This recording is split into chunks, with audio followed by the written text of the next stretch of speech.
Lakewood Planning Commission study session on August 23rd. It is 7:03, and we're calling the meeting to order.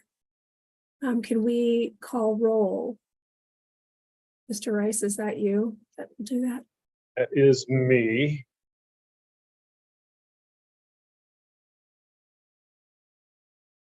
Yep, let me mute.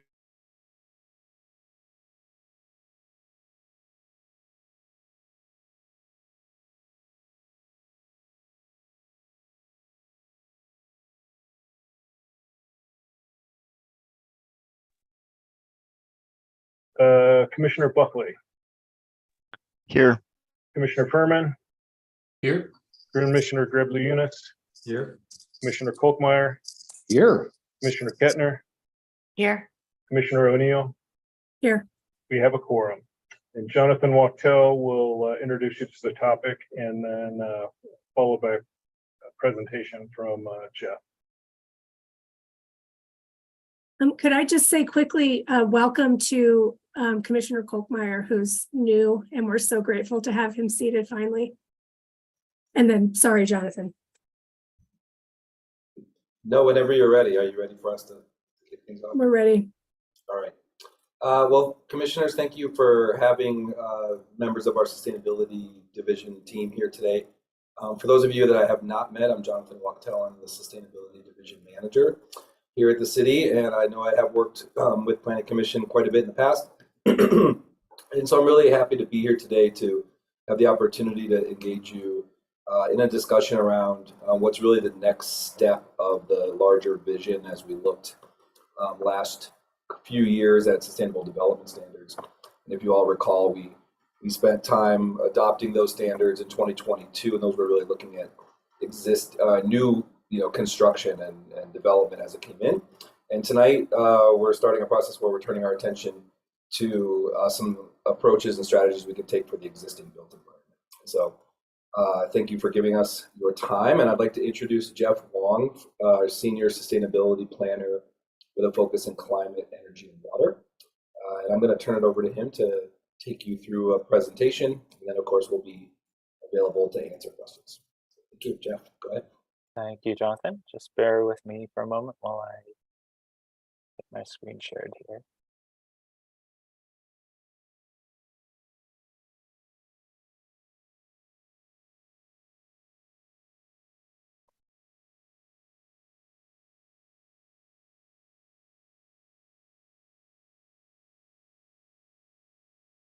And if I could get a thumbs up if you can see that intro slide with 3 photos, perfect. Well, thank you again for having us tonight. As Jonathan mentioned, the intent of this presentation is really to introduce you to this idea of building energy benchmarking and building performance, if you're not already familiar with it, and get some initial thoughts and feedback. And if you don't mind holding your questions till the end of the presentation, that would be much appreciated.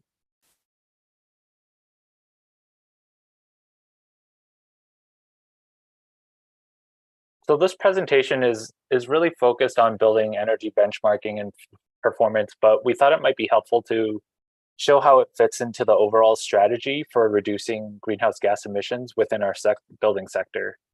We put together this emissions reduction roadmap to show how we generally plan on reaching our climate goals and commitments as they relate to the building sector.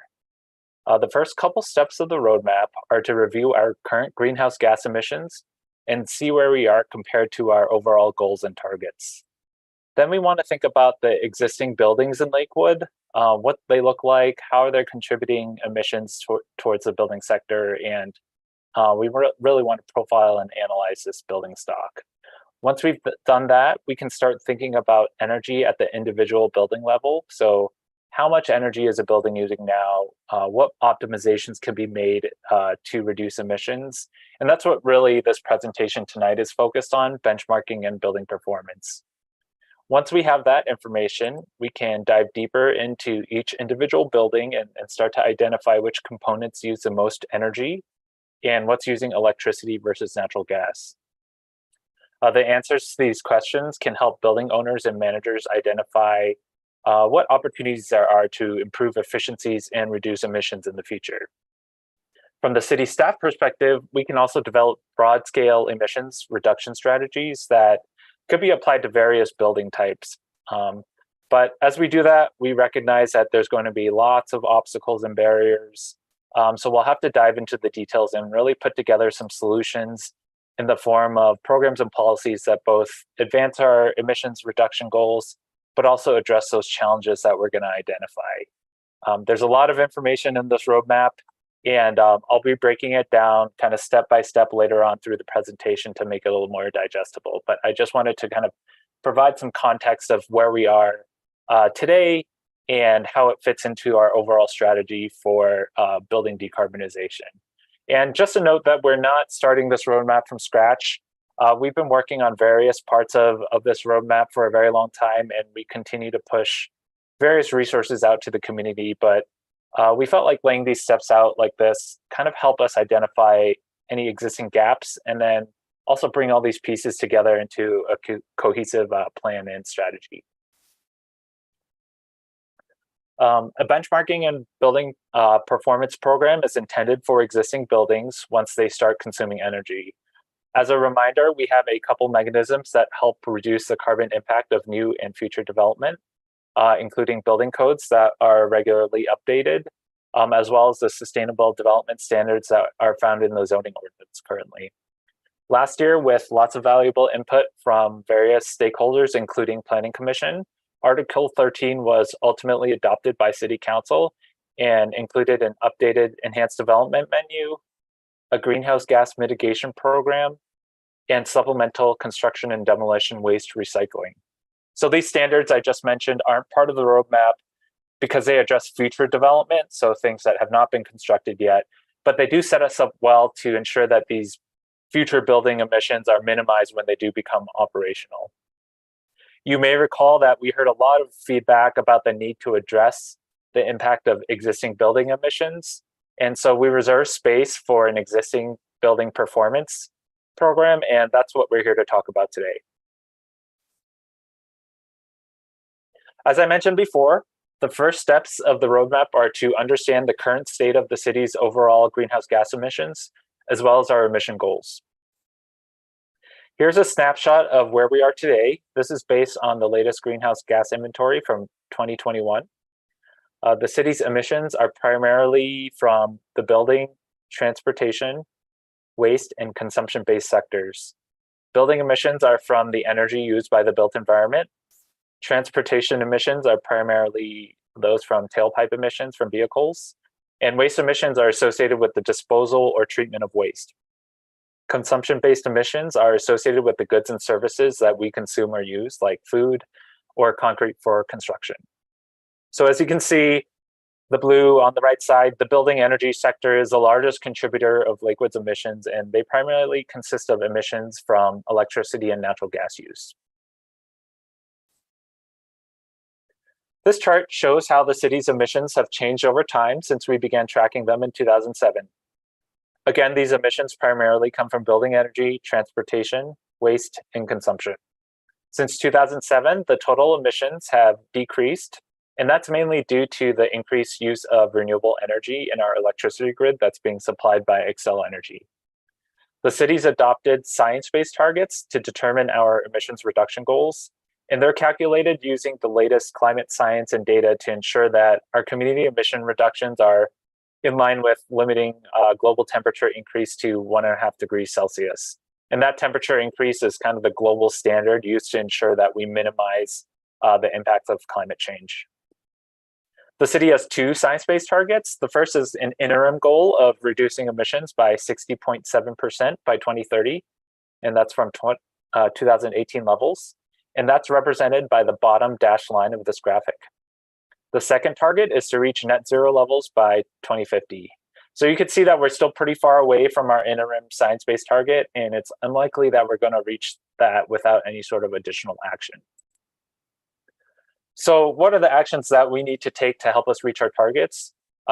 We know we have work to do within each sector. We've been working on a variety of strategies to address each one. But for tonight, this study session is really focused on addressing building energy. And as a reminder, building energy accounted for 42% of overall greenhouse gas emissions in 2021. So since reviewing our current emissions and goals, we've been analyzing data and asking ourselves, what does Lakewood's current building stock look like? We have preliminary data on the total number of structures and gross floor area in Lakewood based on the latest published county's assessor's records. This only includes a primary structure on each parcel, and I did provide additional details in the packet that you received. The total emissions are from our greenhouse gas inventory. And so what are some ways to break down this data a little more to help us better understand what our building stock looks like? One way to think about the types of buildings we have in our community is by square footage. The vast majority of structures in Lakewood are less than 5,000 square feet in size. That's about 48,500 structures, and they emit 364,000 metric tons of CO2, or 41% of total emissions. On the other end of the spectrum, for the buildings that are over 50,000 square feet, you can see that we have almost 200 of them, and they represent 35% of total emissions. And then just looking across all the data on a per structure basis, the emissions increase as the square footage category increases as well.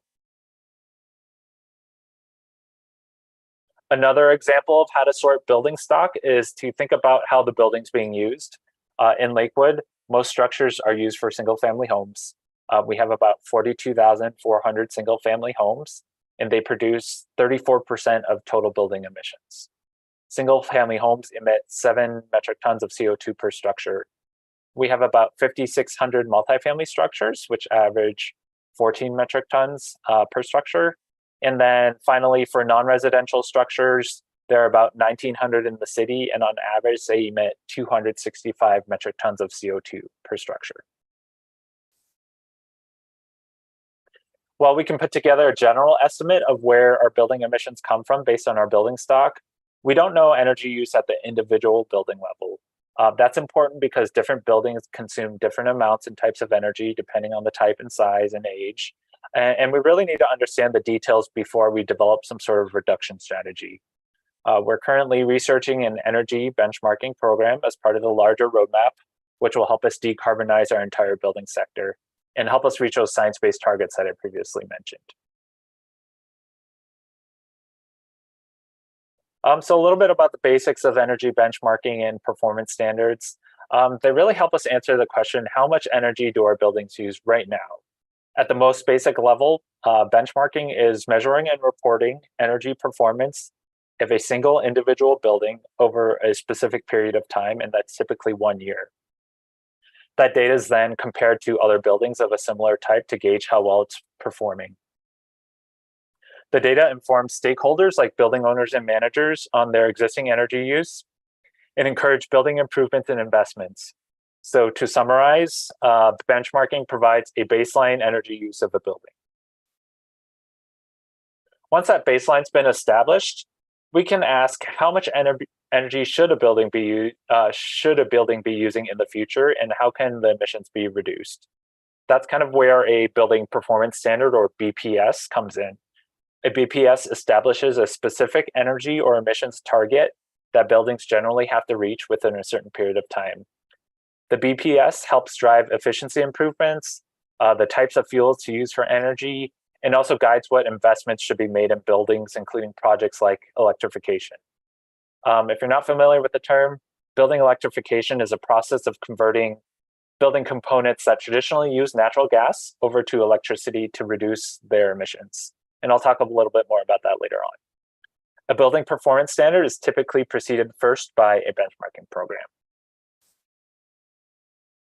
Building energy benchmarking and performance standards are still relatively new across the country, but this map shows that there are several jurisdictions that already have established programs. For example, the entire states of California and Washington have benchmarking requirements in place. Both the state of Colorado and city and county of Denver have benchmarking programs and building performance programs as well. The state's enforcing these requirements on commercial, multifamily, and public buildings that are 50,000 square feet or larger currently. So why are so many communities adopting building benchmarking and performance standards right now? It's because they really help inform individual building energy use, and studies have shown that just by tracking and reporting usage, building owners typically reduce their energy use by 2.4% each year. This data helps prepare for future emissions reduction strategies as well. There are lots of co-benefits for energy benchmarking and BPS for both building owners and occupants, as well as the city, which is why more and more communities are using this as part of their overall building decarbonization strategy. Benchmarking and building performance standards help lower utility bills. They prioritize ongoing building improvements, and they can improve the comfort when people occupy higher quality buildings. For the city, a program like this could help decrease energy use and therefore greenhouse gas emissions as well, and give us a better understanding of the progress that we're making towards our reduction goals. Better operating buildings can also lead to increased economic investment and opportunities because businesses and residents own building owners, they generally want to occupy more efficient, more comfortable buildings. So if we were to establish a citywide building energy program, what would that look like? We're still in the process of making sure we're asking all the right questions, some of the wrong ones as well, but for example, how could we apply these standards? They could be based on square footage, use type, age, a combination of that, or maybe something else. The state of Colorado is already enforcing benchmarking, like I mentioned, for those buildings that are larger than 50,000 square feet. And they actually just established their building performance standards this week, a few days ago. So what buildings should we in Lakewood be looking at that the state isn't already covering? As we think about the applicability of this program, we also need to consider the logistics and the impact of it. Do we want to include water as a part of benchmarking? What pieces of the program should be voluntary versus mandated? What are the cost implications to building owners, and how would that impact tenant and renter affordability? As a city, how would we administer this program, and what would be the financial commitment to launch and operate it? Some additional considerations, how would we address non-compliance? How should we align with the state standards that are currently in place? And what does this timeline look like? So you can see we've got a lot of questions that we're asking, and the next several months is really devoted to digging into these questions and coming up with some solutions and answers based on our own research and community engagement as well. These are just some of the things we're exploring as we think about existing building energy use. So we're currently working on number 4 right now, building energy benchmarking and performance. But I want to reiterate that in addition to this research that we're doing now, there are existing resources out there already that can help the community, and we're looking to leverage those as much as possible and help everyone navigate all the incentives that are already out there, from our utility, Xcel Energy, the state, federal tax credits, IRA. We know that there's a lot going on right now, and we're doing our best to kind of consolidate that and push that out into the community. Looking to the future of our roadmap, after we get a better understanding of building energy use through benchmarking, we can move forward and think about individual building components and how much energy they use and the type of energy used as well.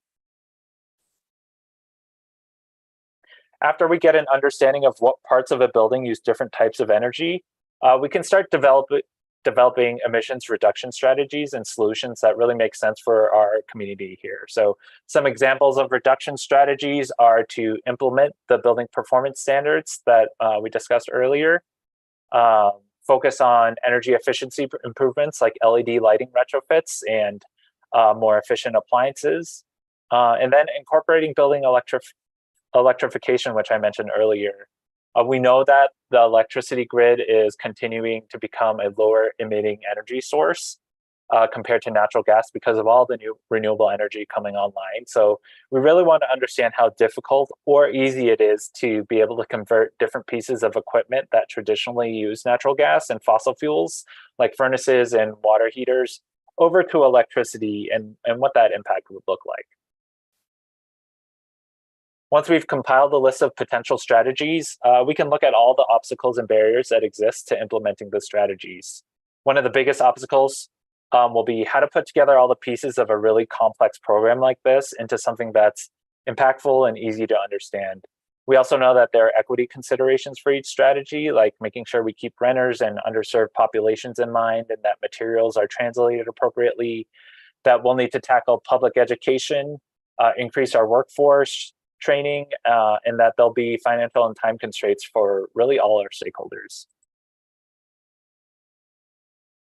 At the end of the roadmap, our intention is to present a comprehensive program that will help reduce our building sector emissions and also enhance the livelihood of our entire present and future community.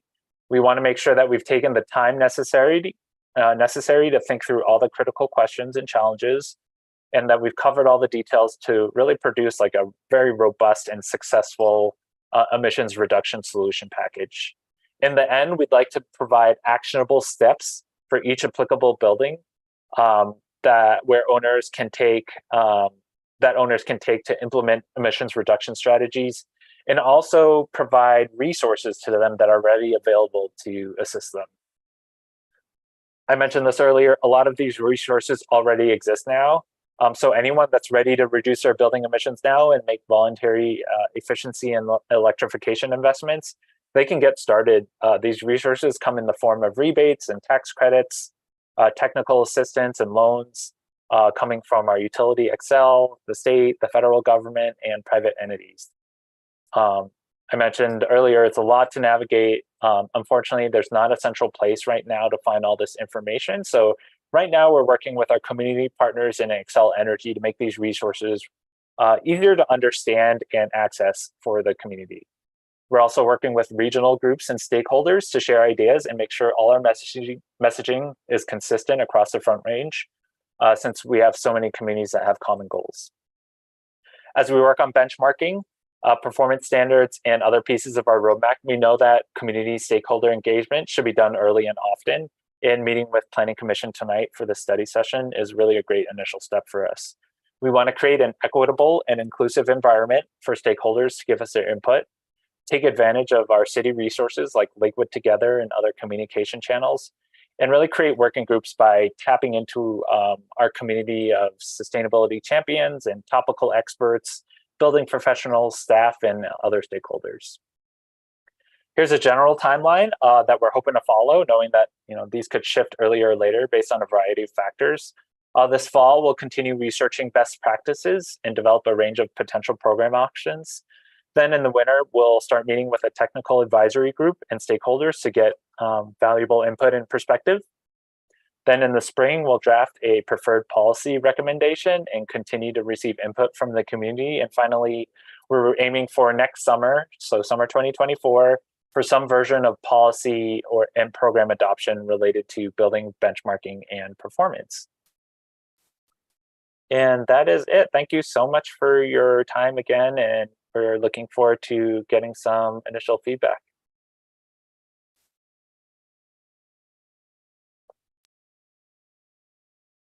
Thank you, Mr. Wong and Mr. Wachtel. That was a great presentation. Do we want to open it up now for some questions and comments from commissioners? And I'm happy to go back to slides as well. I know it's a lot of information. Thank you.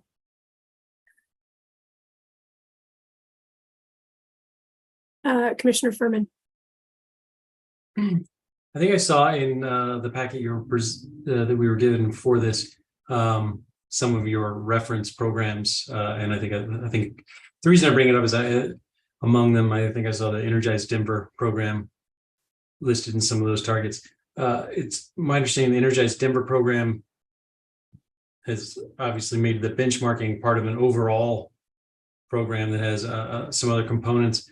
And I realize this is a bit of a tangent from the conversation, but is this benchmarking, I guess what I was thinking about is some of the other benefits that come out of the Energize Denver program, some of the other sort of ancillary programs to encourage and or require certain changes to improve efficiency of building performance. Is this benchmarking a standalone thing, or is this part of a whole series of programs that are going to try and come out together? Yeah, that's a great question. Right now, we are nothing set in stone, but we're exploring this idea of introducing benchmarking and building performance standards together. So energy benchmarking, figuring out how much building energy is being used currently, and then what a future target might look like. That may be required depending on the type of building. And that's kind of a similar approach that the Energize Denver team is taking. I'm happy to provide more details about their program as well, but they use what's called an energy use intensity as a target for buildings. And so the benchmarking, you establish your current energy use, and then the second part of that Energize Denver program is to have a building performance standard where buildings have to meet a certain EUI or energy use intensity in the future. So that's definitely an option that we are exploring as well.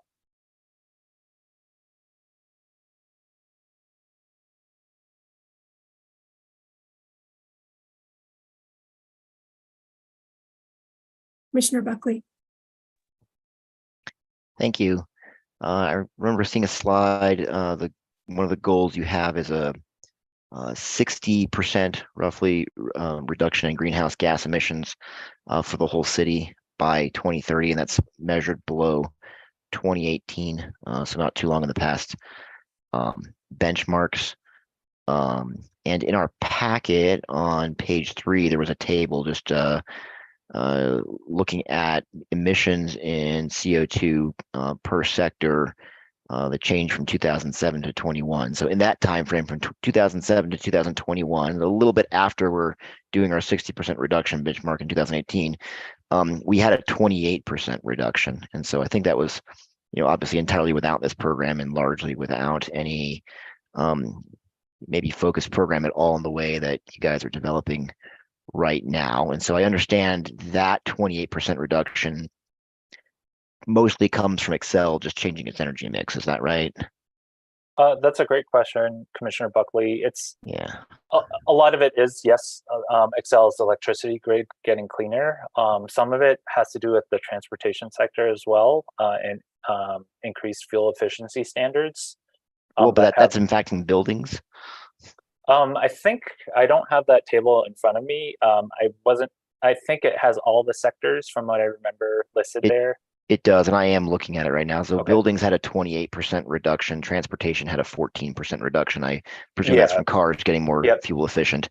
And waste and consumption increased, and consumption base both increased.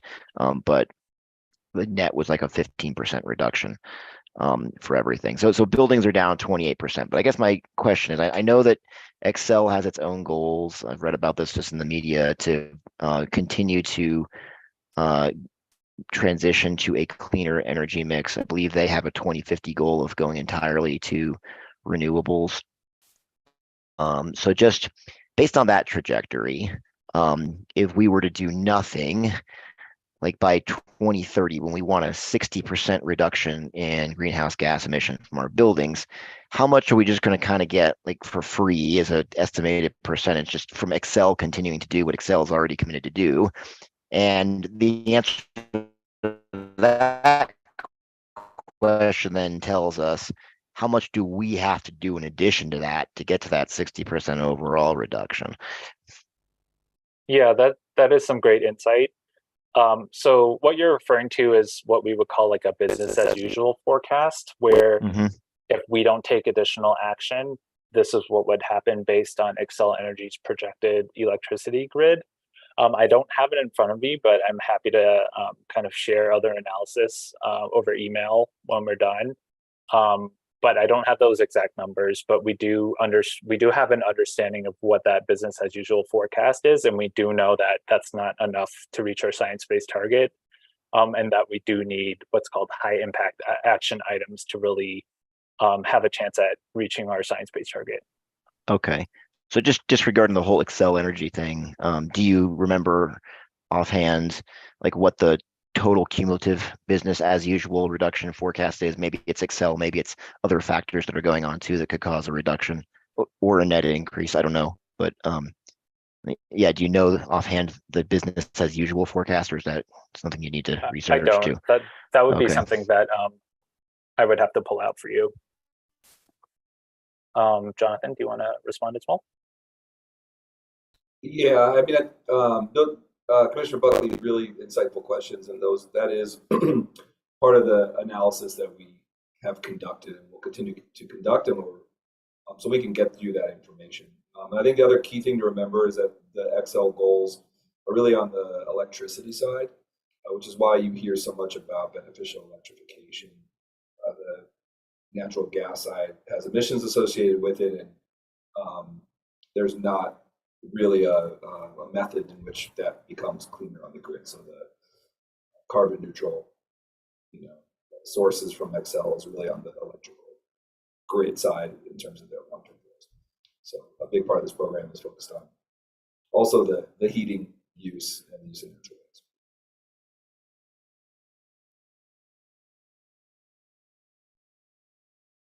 gas. It's yeah, I think it's helpful to understand how much we have to do on our own. Separately, I'll point out, I don't think I can share my screen, but I just did some math on the table in the packet that was on page 4. There were actually 2 tables about the Lakewood building stock data. And so just a column that I thought was like a kind of an obvious addition. It broke out, the total number of structures like by square foot and the total greenhouse gas emissions for them. So just an observation. I took greenhouse gas emissions per square foot by just dividing the 2 columns. And so what I came up with is single family homes are about 233 metric tons of CO2 emissions per square foot. Multifamily homes, about 178 metric tons of CO2 emissions per square foot, and non-residential buildings all the way down only at 71 metric tons per square foot. And so that last data actually surprised me a bit. I don't know if it should have. It makes sense. Shared walls like reduce heating, but like non-residential was just substantially below residential, like a third or less. Are there any insights into like why that is?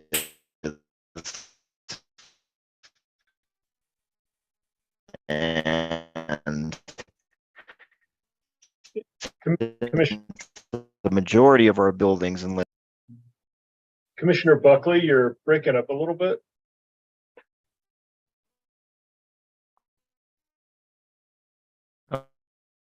Okay, I'm sorry. Yeah, I think there's something going on with my internet. Right, and you're froze right now, just so you know, it's hard to hear.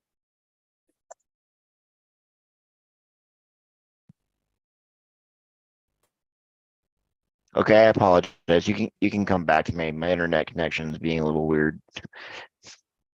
You can turn your camera off, and that may help you as well. Okay, can you hear me better now? Yes. Okay, yeah, I apologize for my spotty internet connection.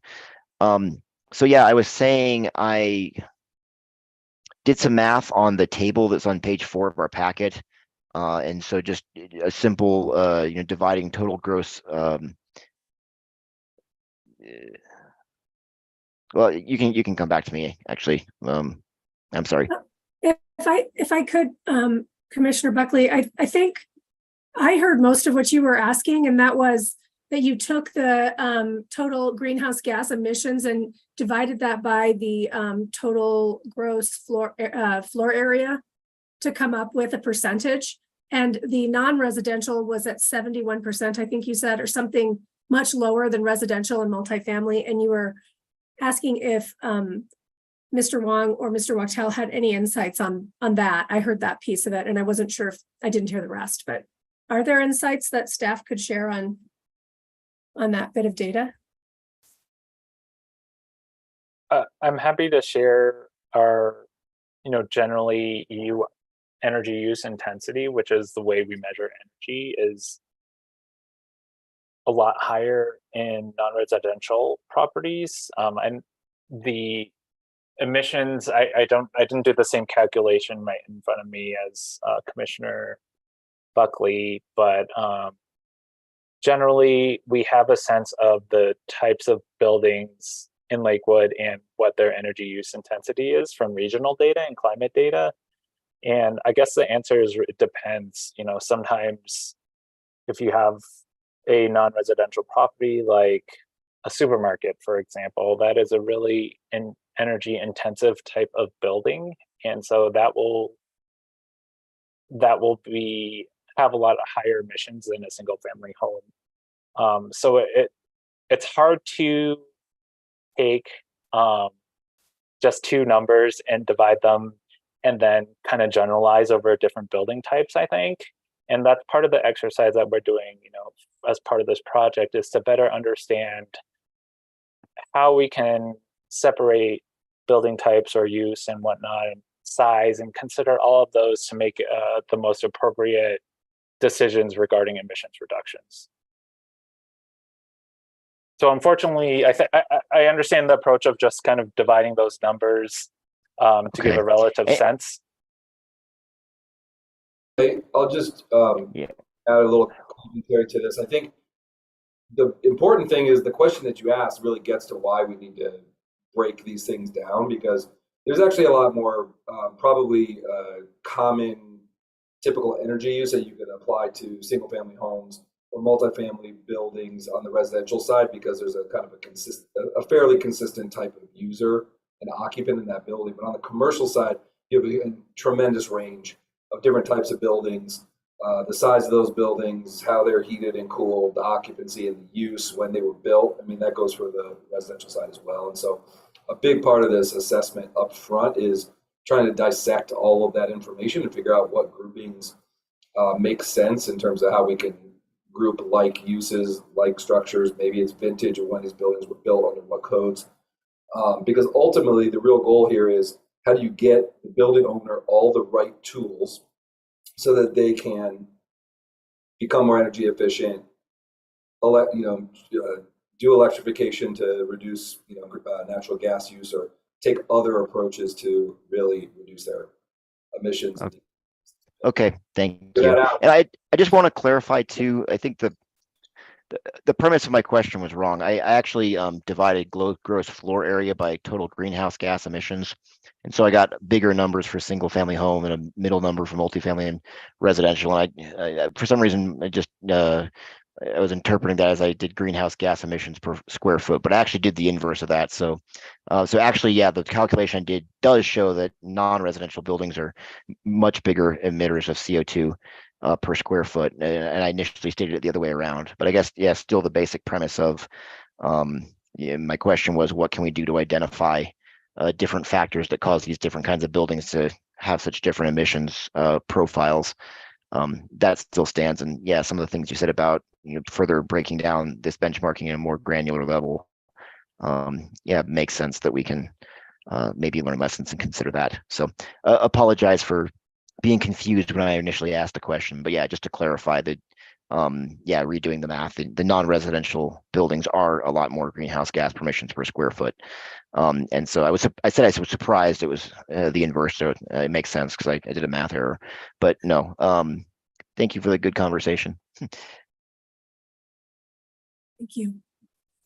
I just had a question, sort of an observation, I guess. I would imagine most of the buildings in your study here are older buildings. I would expect there to be more older buildings than newer buildings that you're measuring this data from. If with that likely being the case, I think it's an interesting problem to offset the bringing an old building up to a newer standard versus tearing it down, adaptive reuse versus tearing it down to build something green. I mean, I guess my question would be, how are you looking at that and measuring that against each other? If that makes sense, that question. Yeah, it does. And Jonathan, feel free to weigh in, because we've had this discussion before as well. It is a challenge. We are still looking at that building stock data and trying to consider whether vintage or building age should be considered as a way to kind of sort our building stock and how to apply standards. So we are kind of asking the same question that you just asked. we've been thinking about how long the lifespan of a building is, and that's just really hard to determine as well. I don't think we are in the position to decide or predict when a building has exceeded its useful life. And I think we still have a lot to learn and kind of dig through that data to try and get some more insight. So short answer is we don't know yet, I guess, but we agree with you that that's a great question. So would it be fair to say that you're maybe focusing on the components of each building? The age may be a secondary, because some older buildings are built much, much superior to the newer buildings, obviously, that we're seeing today, and some aren't, a lot aren't. HVAC systems, I think, seem to be the biggest culprit in greenhouse gas emissions to pretty much anything, I would imagine. Yeah, that's a great observation. I think the answer is, again, it depends. A lot of buildings have done retrofits already, so they may be better equipped for future electrification. It just really depends on each individual building, and that's why we are taking this benchmarking and building performance approach by asking individual buildings of a certain type to really first report their energy use, and then figure out what components are there, and then make recommendations that really make sense, that could be potentially impactful for that building. Yeah, smart. Thanks. I want to make one real clear point of clarification, though, based on your question. I think most communities, when they establish a benchmarking standards, go down to maybe 10,000 square feet or some threshold. It's typically not. I don't think we've seen anywhere the reporting requirement takes into account all the smaller structures. I don't think we've seen any go below 5,000 square feet. I'm not sure I've seen any below 10,000 square feet. So those are maybe when we're done with this, we'll figure out what's right for Lakewood, and then that is another grouping that needs another set of strategies to how we help the people in those smaller buildings that maybe wouldn't be part of a benchmarking requirement decarbonize as well and become more efficient. I also just want to be really clear that I don't think that I've seen any, and nor would I anticipate that we would ever make a requirement or a recommendation that you just knock a building down and start from scratch, because that would be more efficient. I just want to be really careful that we make that clear.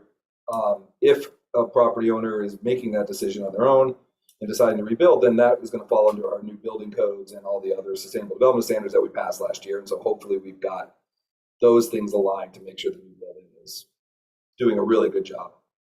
And then into the future, once that's built, the benchmarking kicks back in for that new building, because that's how we can measure how it performs long term.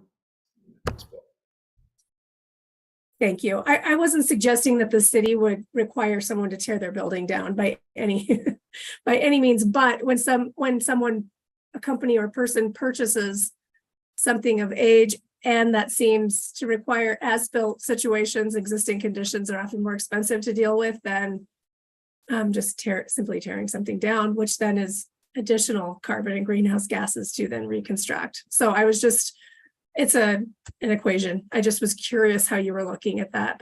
And it does seem like the lion's share of our buildings are those under 5,000 square feet buildings, which clearly adds up according to your charts here. So it'll be nice to get those larger buildings addressed and then take a look at the micro buildings. Anyway, thank you for that clarification. I appreciate that. Commissioner Peters. Yeah, thank you. My questions were actually to some extent already addressed with the question that you asked, and understanding a little bit about the categories and the older buildings. And I hope that you'll be able to have, note the age, like an age category of the buildings, and then if they have had retrofits and pull that together in the data. That seems like it'll be really useful, and certainly understand that the larger buildings are the immediate target, and then moving down to the smaller buildings. I had one additional question that related to the enhanced development menu that was adopted, about a year ago or so. And knowing that the intention was to reduce greenhouse gases up front. And I guess my question is, how many buildings have gone through that process, and will you be looking at that comparison? Here's what we had before, and here's what we have after, so you can measure and look at some of the effectiveness of those metrics for those new projects and see if there's any adjustments that might be needed to that on the front end, because obviously it's so much less expensive and so much more beneficial doing it up front. Yeah, Jonathan, I'll let you take that one. Sure, and I'll answer part of it, and actually I'll probably toss some of it back to you, Jeff. So that's a great question, and yes, of course, we're tracking all of it, because not only are we tracking it, but we're in the, it's a big piece of our workload implementing those new standards and making sure we do it right. So we are living and breathing it on a daily basis, making sure we work through that. So far, I don't have the specific numbers in front of me, but most of the projects that have come through since that adopted have not necessarily triggered the enhanced development menu. I mean, a lot of projects have triggered the enhanced development menu portion, but those are still in the design review process because of the nature of that cycle and how long that takes between when it went into effect and like a project coming in through pre-planning and then going through the whole process and getting approved. So most of those bigger projects that would trigger the enhanced development menu portion of Article 13 are still in that cycle and haven't shown up out of the ground yet.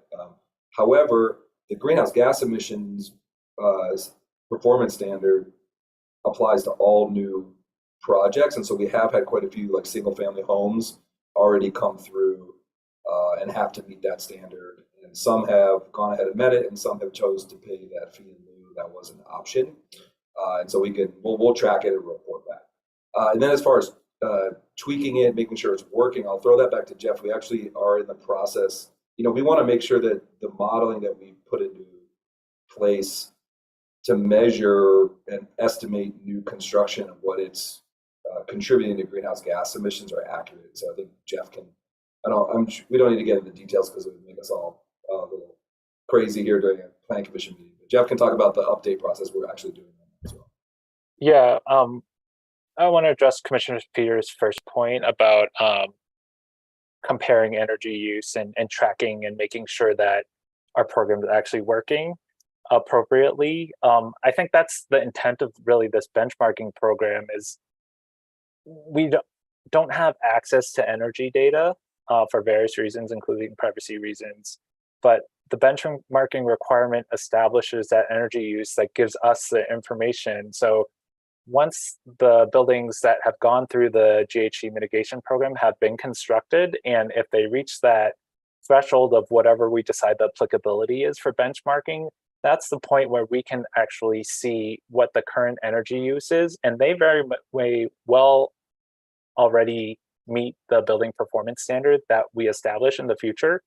The state recently, this week, as I mentioned, they passed their own performance standards, and their analysis showed that, I forget what the exact percentage is, but a certain percentage of buildings don't, especially the newer constructed ones, don't have to do anything to reach the building performance standard that they've established for the interim.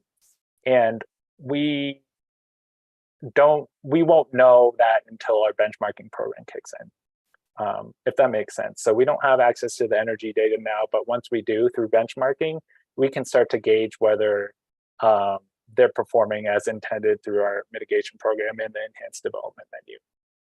And then Jonathan just mentioned we are going through an update for our greenhouse gas mitigation program to just use the latest available data based on energy use intensity for commercial and non-residential and residential properties. So that should be coming up over the next couple months. So we're constantly kind of refining the greenhouse gas mitigation program numbers and calculator that we've used to project emissions, and then also measure the impact of potential mitigation items like renewable energy and energy modeling and electrification. So kind of a long-winded answer, but hopefully that answered some of your questions, Commissioner Peters.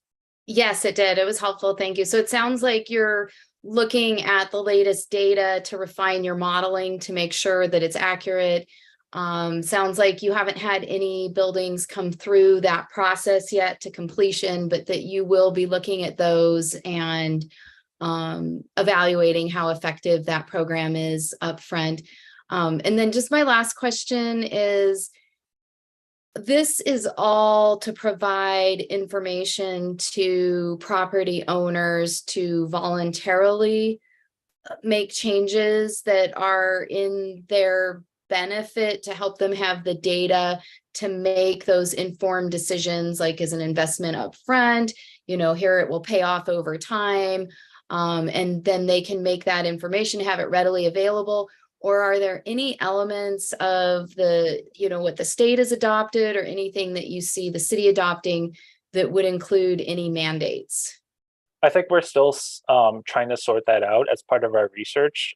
There was one slide that kind of had that long list of questions, and one of them is which components of this program are voluntary and which ones are going to be mandated.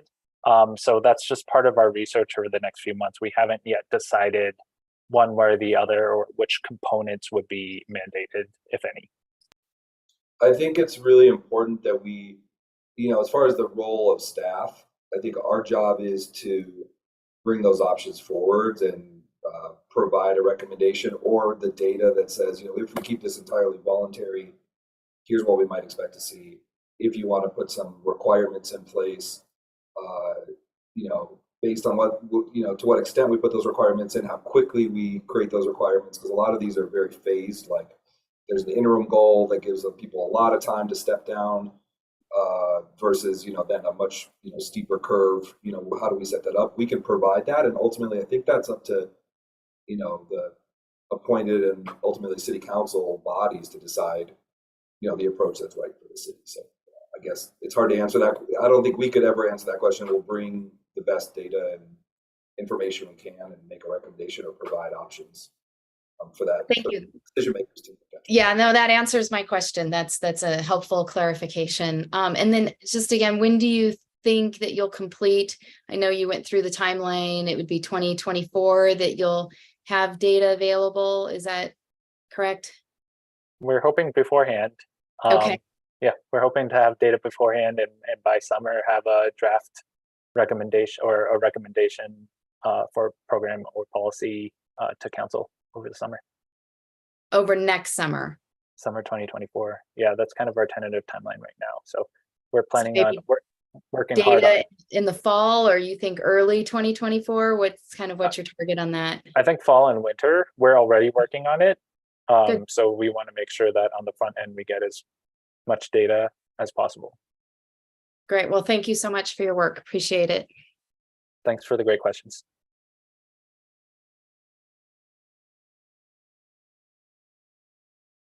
Sorry, Commissioner Gribliunas. Thank you. I think you answered this question earlier, but I guess I just wanted clarity on it. So do new buildings being constructed under the current IECC or International Energy Code, do they meet the requirements of the GHG program now, or are there additional things that they are still having to do to comply? They still, I think you're referring to our greenhouse gas mitigation program. That's part of the Sustainable Development Standards. Yeah. So new construction, regardless of the building code, right now we're in, like you said, 2021 IECC. They still need to go through that greenhouse gas mitigation program and project their energy usage. So we do want to verify that these buildings are going to be performing appropriately. They have the opportunity to submit their own energy model rather than using our calculator. Gotcha. And so then I guess in terms of the kind of business as usual investigating in terms of how Excel's cleaning up of their energy grid is going to, or how that's going to contribute to the overall reduction by the target date. I guess I'd be kind of curious to see how improved IECC requirements would also potentially help contribute to that goal just by default.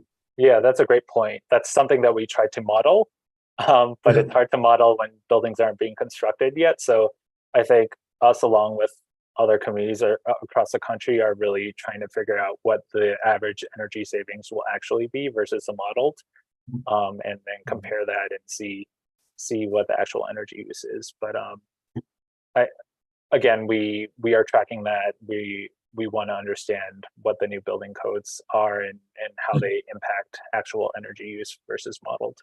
Gotcha. It'll be interesting to see, especially the last few years, given how they've increased.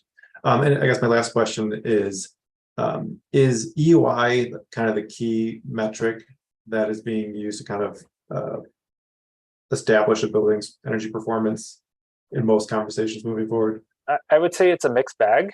EUI is certainly prevalent across the country, but other communities use emissions instead of energy use intensity as a metric. I've seen a certain percentage below the baseline of energy use. So I think it's one of those questions that we are trying to research and answer what's most appropriate for our community, but certainly EUI is an option that we're looking at, like a target EUI. Sure. Yeah. Okay, thanks. Thank you. I'd like to just make a point of clarification on the greenhouse gas emissions modeling for the GHG performance standards. Just a point of note is that it's not just the building energy use in that formula. We also, on the residential side, are including emissions associated with transportation and waste as well for both residential emissions.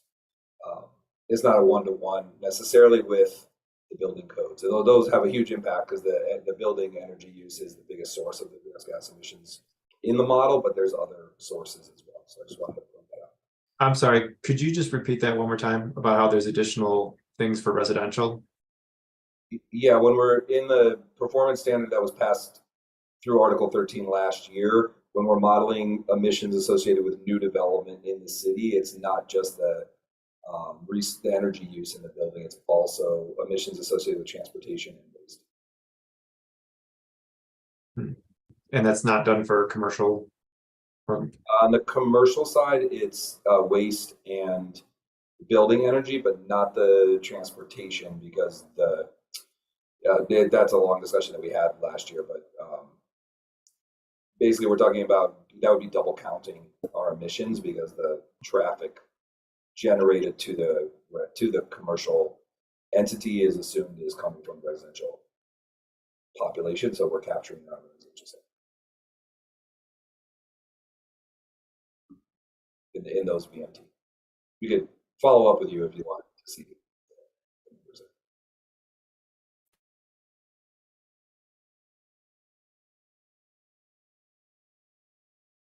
I had just a clarifying question. So I understand that most of this data is being used to create policy eventually. Are you going to also potentially rate or grade these buildings that have been assessed, their performance has been assessed? Will it have like a grade?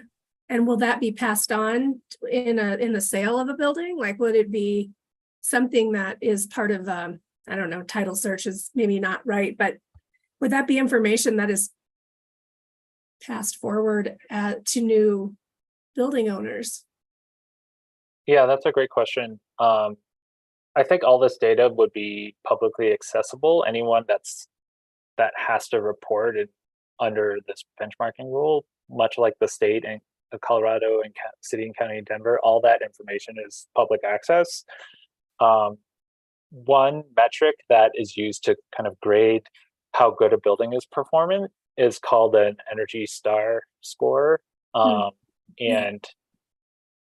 And that's what a lot of communities use for their benchmarking requirement. So I've seen some communities say, okay, this is your Energy Star score right now, and your building performance standard is going to be a target score. So you have to get lower by a certain number by a certain period of time. So that's kind of the first thing that comes to mind, and the closest thing to grading how well a building is performing in terms of energy is that Energy Star score. So that could potentially follow these buildings once they've been assessed, or be subscribed to the building as this is how this building performs. Yep. That's awesome. Any other questions by commissioners or comments?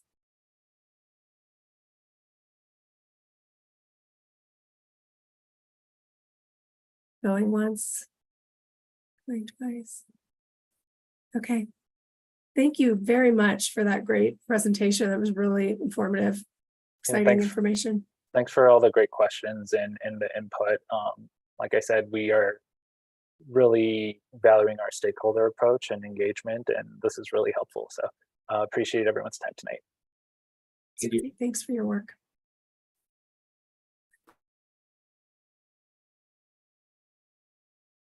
Okay, Mr. Rice, can we move on to item number 4? Continuing discussion from the, I want to make sure I get it right, the July 12th, 2023 study session on accessory dwelling units.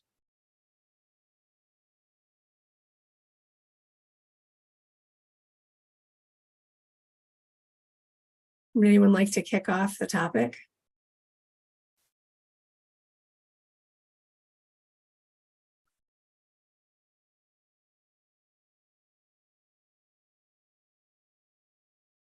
Commissioner Kolkmeyer. Thanks.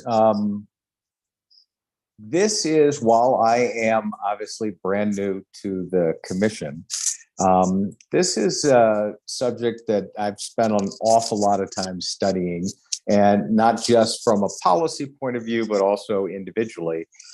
I have reached, and I've also watched the previous commission study session on this and other discussions as well, seen the housing study and whatnot. I have come to some conclusions, which I think are things that most folks would agree with, hopefully. And the first one is 42,400 single family homes and 25 ADUs. That is a statistically non-existent number. The current system basically does not allow ADUs in Lakewood. Secondly, we know why, because we've heard a lot of input on this, and it is the significant cost associated with utilities, absolutely, but it's also provisions of our zoning code that make it impossible economically and practically to get this done. And perhaps the best example of that is the 9,000 square foot lot size requirement. That alone eliminates 40% of all the single family residential lots are prohibited under our code from even considering an ADU.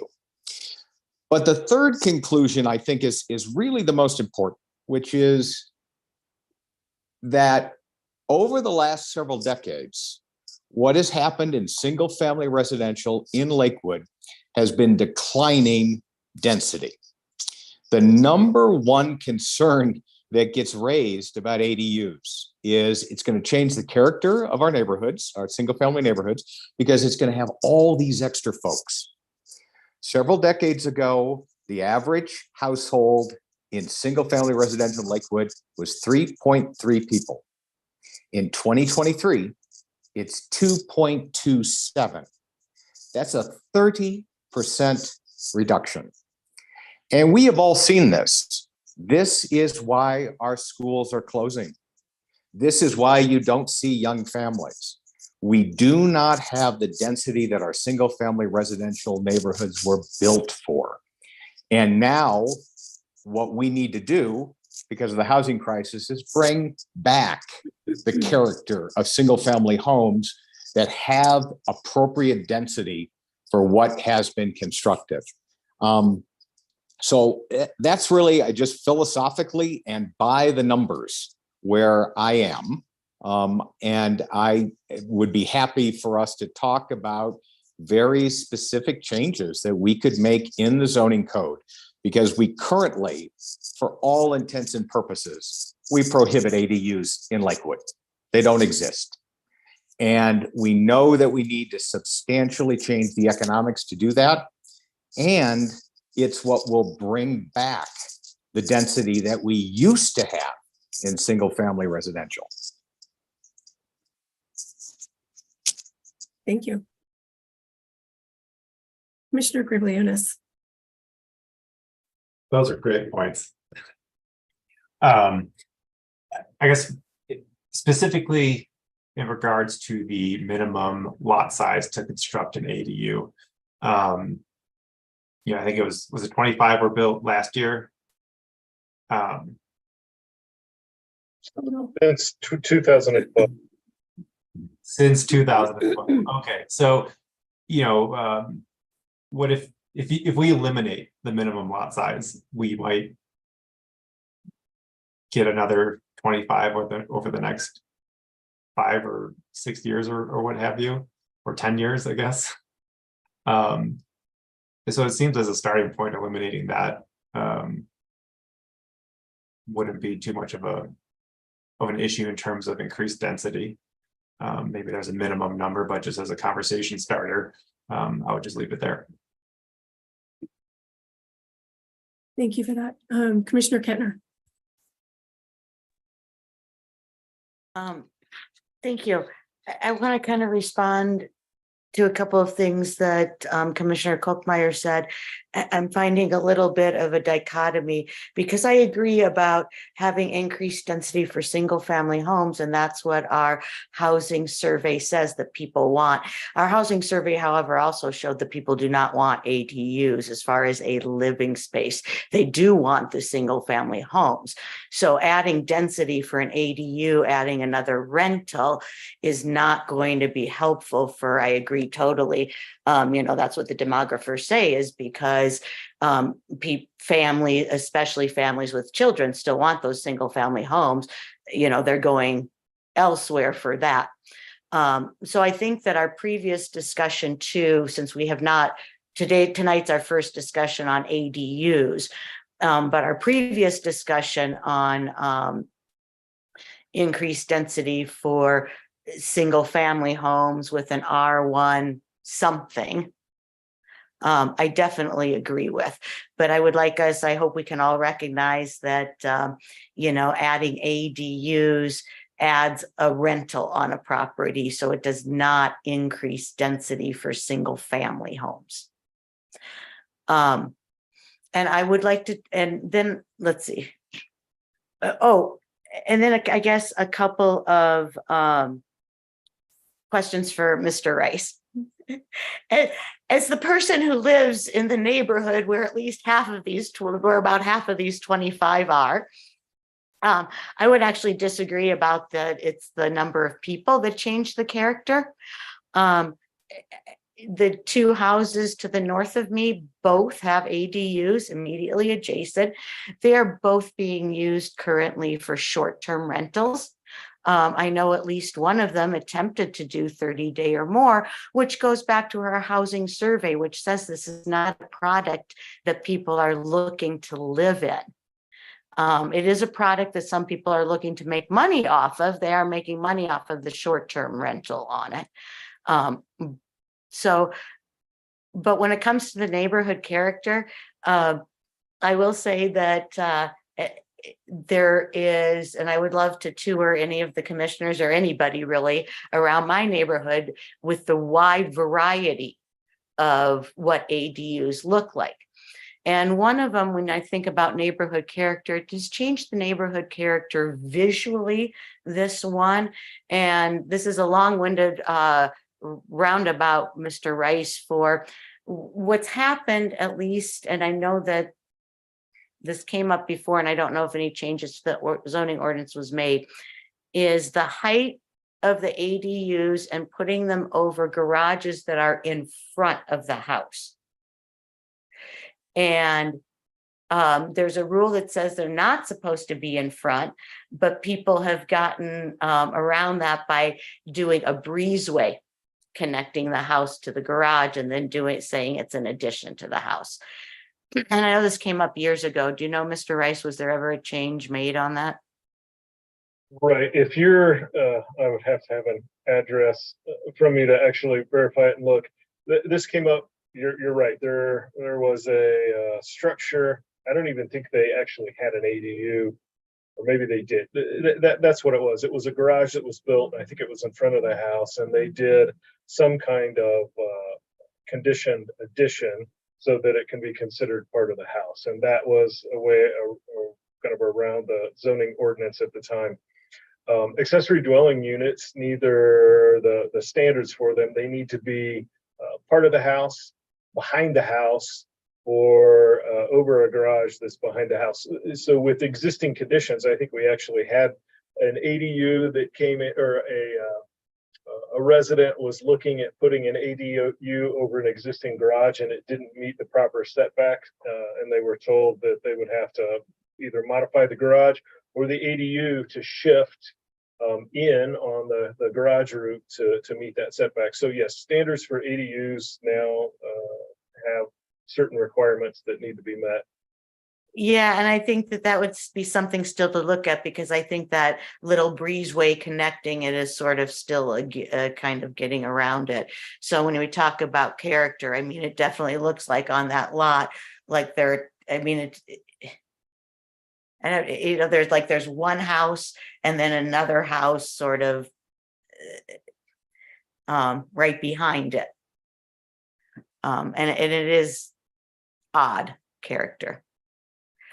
And when we say that there are 25 ADUs, Mr. Rice, those are ones that got permits for ADUs, right? Correct. We can verify that actually came in to get a permit. Right. And especially if they're attached to your house, if you're renting out a basement or something like that, and you're not actually doing major construction. So we don't really know how many we have in that sense. No, in fact, I can give you an example. There was a couple that came in, it's several years ago now, and they were looking at bringing their mother-in-law in to live with them, and we're looking at ADU, and what they found with the requirements and the building code, et cetera, they just left the stairway between the two units open and moved the mother-in-law into kind of a modified basement. So they actually chose not to create what we would call an accessory dwelling unit, but they did have a family member living with them. Right. Because yeah, that's what I was sort of thinking about. A couple of friends that I have that sort of, they can access their basement from another entrance and, rent it that way, but they've never, is there anything wrong with doing that? I mean, it's just renting part of your house then, as long as it's attached, right? There's a definition for household. If it complies with the definition for household, you can rent a portion of your house or a room. Well, yeah, and as long as we don't, we can have a lot, five unrelated families together, I think is what we can have here. Okay, well, thank you for that question. And again, I really, if this I'm curious where this will come up. I have one more comment. I'll just make it now because then I think I'll be all done. This would have been one, excuse me, a little bit the last discussion, but it would be nice, I think, if we consider opening public comment on some of these discussion items that we have on study sessions and getting public comment sooner rather than later on some of these. So that was my last comment. Thank you. Thank you. Commissioner Furman. Thanks. I also sort of wanted to second Commissioner Gargalinos's comment that I appreciate those points, Commissioner Kolkmeyer. I having watched the neighborhoods for 47 years, I suppose, I've seen the realities of it as we have seen the density of single family neighborhoods dramatically reduce. I know the house I grew up in, there was 6 of us there, and at this point I think there's 2 in that house that I grew up in, and it happened again in the house my parents moved into. The point is we've seen a lot of these neighborhoods And the average you talk about is actually even less than I would have guessed. Because certainly in some of the neighborhoods I grew up in, Ward 5, there was a lot of homes that were 4, 5, and 6 people. So this loss of density in the single family neighborhoods, I think is a real thing that has changed the vibrancy. And while I understand there are probably people who do not want the accessory dwelling units, I think usually people think of the detached ones or above the garage ones versus the ones that are interior accessory dwelling units. But nonetheless, while I think there are people who don't want them, I think the issue more often, going to what Commissioner Kenner was talking about, is the use, how they're used, right? I think the idea that we need to expand our housing stock in general to continue vibrant neighborhoods that have density is critically important. I think we can look at ways of addressing the concern that Commissioner Kenner brought up, which is clearly things that some of the people in these neighborhoods are concerned with, which is perhaps the short-term rentals. And maybe that's the place we deal with that issue while still making changes to allow greater numbers of accessory dwelling units, detached or otherwise. But anyway, thank you. Those were good comments. I appreciate you bringing those up. So. Thank you. Commissioner Gribble-Unis. Thank you. This question is for Commissioner Kettner. And I know you've mentioned in the past that your neighborhood is where most of those 25 ADUs got constructed. And I think in the past you mentioned it's because there wasn't tap fees for some reason. And I know you mentioned it before. Could you talk a little bit more about that? Just so we know where you're coming from. So I don't know exactly what to say. The Bonneview Water and Sanitation District is one of the smallest in the, if not the smallest in the city of Lakewood. And I think they weren't, there is nothing, and they weren't charging tap fees for ADUs, whereas it's my understanding that all the other districts do. And then, Yes, they do. then maybe as a follow-up for Paul, Mr. Rice. Does, if you're constructing a new house, let's say, you're required to pay a tap fee, correct? And then, so if you're constructing an ADU, it's going to be a completely separate meter. My understanding, that's a completely separate tap into the main, correct? Correct. Okay, and I don't know exactly, but are tap fees related to cost of construction or square footage? There are, I always have to check on this. I think there are 26 water and sanitation districts in the city of Lakewood, and their fees vary. So how they calculate those, I think, varies from district to district. But generally, yes, there's something related to square footage, et cetera, et cetera. Okay, so it's, the tap fee is not being driven by Lakewood necessarily. It's about the different districts. Correct. And the comments that we hear when somebody comes in and says, I want to do an ADU, and we give them the information, what they need to do. The first thing the planner always suggests that they do is reach out to their water and sewer district to understand what that fee actually is. And so I don't have like concrete data where they're coming back and giving me what was told to them. It's people complaining that the fees were prohibitive. Yeah, I mean, that's, and I don't know exactly what the fees are as well, but 25 to 40% of the cost of construction is kind of what I've gotten a gut feeling of around, which understandably so is a huge barrier to building such a small structure on your property. And there's really not much. I mean, I don't know, there's nothing we could, as a planning commission, do to address that issue, is there? Not really. The city, there were a couple different districts where this, the fees actually came up as an issue, and we sit down to start some conversations. We didn't get a lot of I guess maybe willingness of the sanitation districts that start talking about fee structures and so forth. So the city didn't move forward with those discussions. Mhm. Okay, I'll just leave it there for right now, as I think. Thank you. Commissioner Kolkmeyer. I actually am in the Applewood area in Ward 1, and we have Consolidated Mutual Water Company, which I think is probably the largest single provider, I would think, in Lakewood.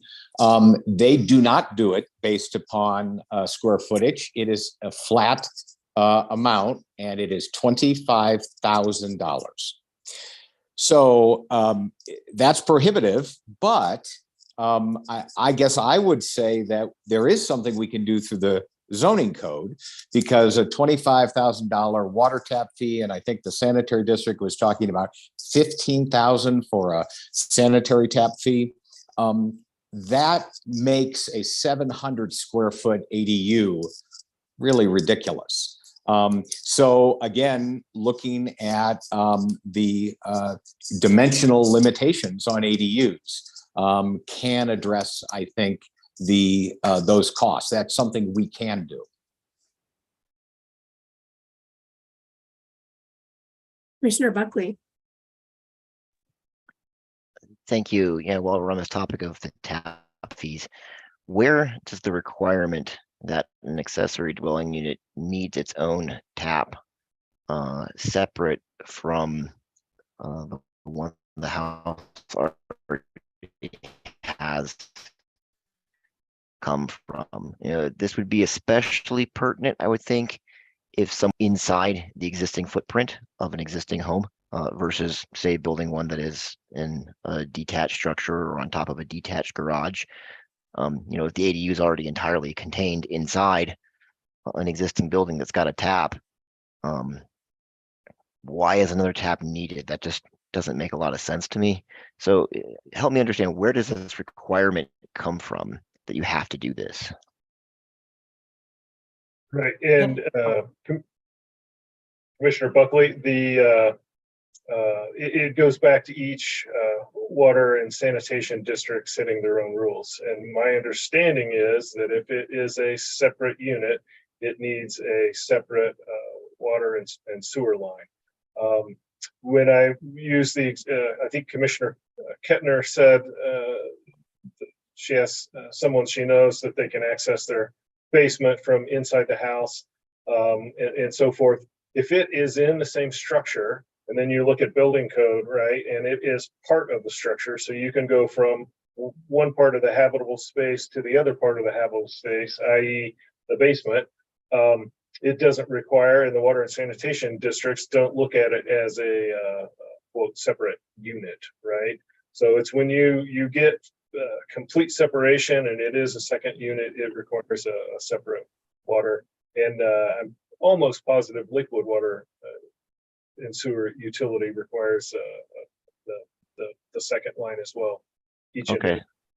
When So let me just ask when somebody insisted on having a separate meter because they wanted the ADU metered separately, then I think we did charge a tap fee, but I was going to say exactly what Mr. Rice did. Yeah, if it's all within your house, it's not a separate building then you don't have to.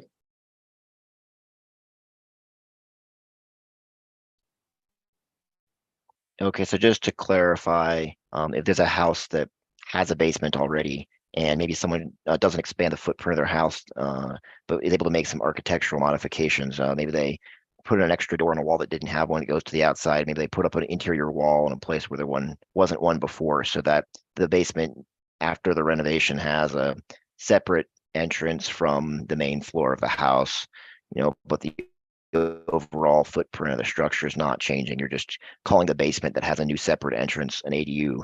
If someone proposed a plan like that, does that trigger a tap fee? Yes or no? Or it depends. If it is considered a separate unit, you access from the outside. You can't access from one habitable space to the other within the structure. Yes, It would be up to each water and sewer utility, but it would require a separate tap for both water and sewer. Okay. And just to further clarify too, regardless of whether we're talking about an ADU that's inside an existing footprint of a structure or you're building a new detached structure behind it or whatever the case may be, this is something that is driven by a decision of each water and sewer district. There's nothing in the building codes and nothing in our zoning code that would otherwise require this. This is all on them, the Correct. utility districts. Okay, yeah, that's helpful to understand. Thank And you. I actually, I see Commissioner Peters shaking her head. Either she did or does sit on, I think, the Green Mountain Board, and she may actually have some more insight into that particular district than I do.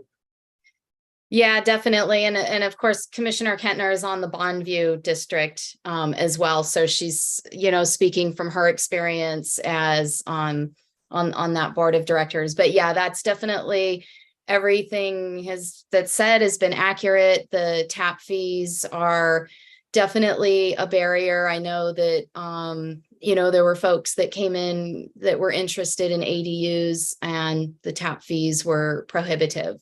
And that was definitely what prevented them.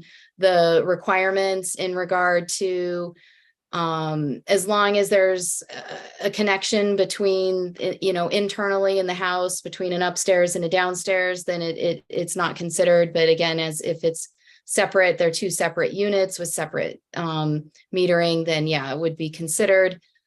And it's very much at the discretion of those water districts in how they handle things. And, I know that certainly in the case of the Green Mountain Water District, they're really tapped out. Like they've had studies and they're just really at a capacity. And so it's kind of, those tap fees are representative of the needs to really expand that system because it's just maxed out from where it's at. And that's, that's an issue. Some of the larger developers that were coming in, they were looking at this scheme because they don't have pipes that are the right size, where they would hold this like sewage in a sewage tank and then release it at night. Versus actually having dedicated facilities as a way to get around that capacity limitation. That was for some of the larger development, but certainly the smaller ones as well. And I think that's why they're pretty strict about enforcing those tap fees for ADUs, whereas I don't know, I think Commissioner Kentner could speak to her district and why they do not have tap fees. I'd be interested to hear a little bit about that.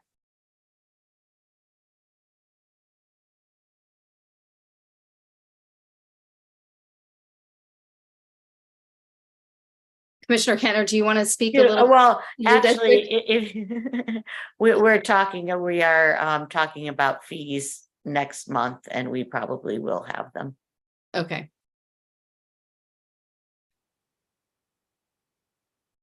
Yeah, usually it remains to, maintenance of infrastructure and for various reasons, and definitely not set by anything in the city. It's by those individual, and they're all variable. There's no real continuity or uniformity across the city. And but I will say I don't, Green Mountain fees were definitely not as high as Consolidated. That was very shocking to hear those fees. That's very significant, seemingly the highest in the city.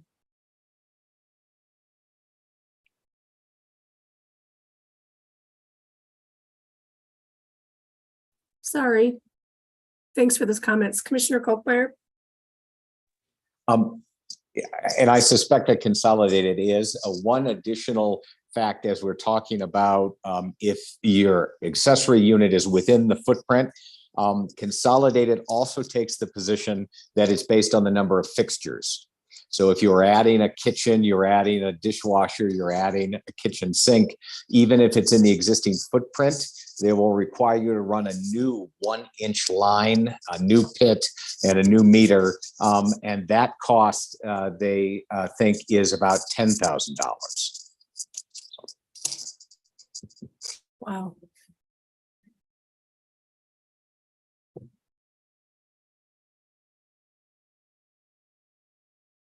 Commissioner Gribliunas. I guess I just wanted to say, as construction costs have gone up, at least the silver lining here is that the tap fees are a smaller percentage of your overall construction these days.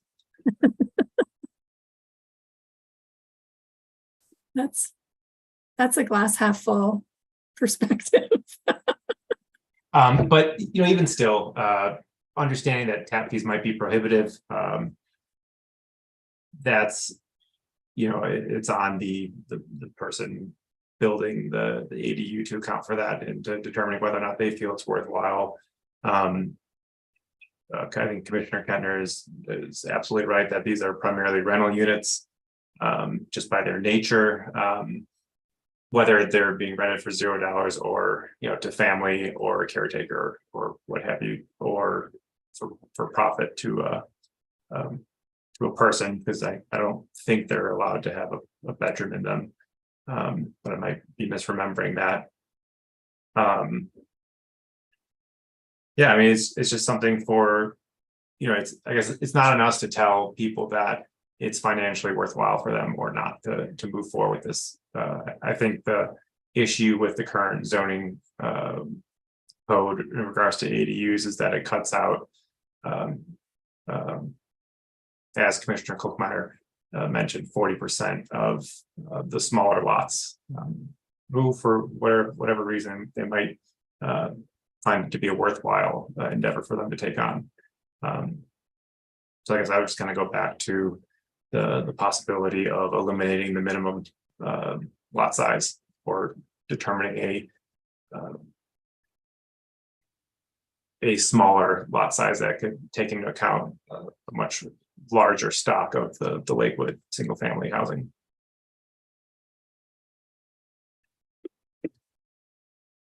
Thank you. Commissioner Buckley. Thank you, Chair. Yeah, I agree with some of the points that Commissioner Gribliunas just said. I think this is a housing type that probably whatever changes we make, there's not going to be a ton of. There's been 25 in the last decade with the rules as they are. If we increase by 40% the number of places you can build them, but some of the more prohibitive things like the tap fees stay the same because it seems like there's just not a good way that's in our sphere of influence to change that. Then, maybe it increases by 40%, and so that's still talking about the next day doesn't, like, you don't have 25, you have 35. It's still, I think, worth doing, because for the people who want to build these, I think there's usually a need and a reason. These are, by their nature, the very low cost kinds of housing. Just in my personal experience, the cheapest home that I ever rented and lived in was basically something that we would call an ADU now. I don't think I called it that at the time. I think I was calling it a duplex, but my half of the duplex was 750 square feet, and a lot smaller than the other half. But it was naturally a very, very good quality and very affordable place to live for a few years. I'm glad I did. It meets a housing need that some people have at some points in time. And a big problem we have right now is meeting more housing needs. And so I think lowering that threshold is something I can get on board with and something I'd support doing. Commissioner Klookmeyer mentioned an idea earlier of raising the maximum square footage that's allowed. I'd be on board with that too. I think especially if it is inside the existing footprint of a building, I don't think there should be a maximum square footage. If you want to chop up your building into 2 units, I don't really mind how someone does that. If it's exterior, yeah, sure, we can discuss another maximum limit, but something higher than the 700 square feet, which I believe it is. I definitely think that is something that makes sense, and I would be supportive of. We haven't brought it up tonight, but our code also includes a requirement to have an off-street parking space if you build an ADU. Sometimes that's cheap to construct, but sometimes that is actually quite expensive. I repoured my driveway last year, and it's a pretty short driveway just going up to my garage, and that was $6,000. It's a cost. I don't know if the parking requirement off street for an ADU is really something that makes sense in every context. Just as an example, I looked this up about a week ago in preparation for this meeting in the R2 zone where we allow duplexes, which are not quite the same as ADUs, but they're pretty similar. There's no minimum parking requirement at all for an ADU or for a duplex, right? That's 2 units on one property. An ADU basically just makes it so there's 2 units on one property, and yet we do have a parking requirement. That seems just like an inconsistency. That's an area where we could get rid of some costs, and so I'd be okay with getting rid of that requirement. Parking in neighborhoods is always a sensitive topic. So I'd even be willing to accommodate, some sort of language to couch that if the owner does some sort of parking count study on the street first, and can demonstrate that there's, usually or always a parking spot available, then it's not needed. We could restrict the getting rid of the requirement just to those kinds of situations. But I don't know. I don't think it'd be parking Armageddon all of a sudden, just given how few ADUs that there have been built if we just completely eliminated the requirement. And it might be something that saves enough cost that nudges a few more. So those are my ideas, kind of outside of the realm and the scope of what the Planning Commission do, just with the water and sewer infrastructure. Lakewood has a small district. I think it would be interesting to see the small area of Lakewood that's covered by the water and sewer district that the city itself directly controls, study what their actual infrastructure capacity and needs are, and if their fees that they're charging for ADUs are indeed proportionate to the actual cost and burden upon the system. And if not, that is at least in the city of Lakewood's sphere of influence to maybe adjust those fees if that's appropriate.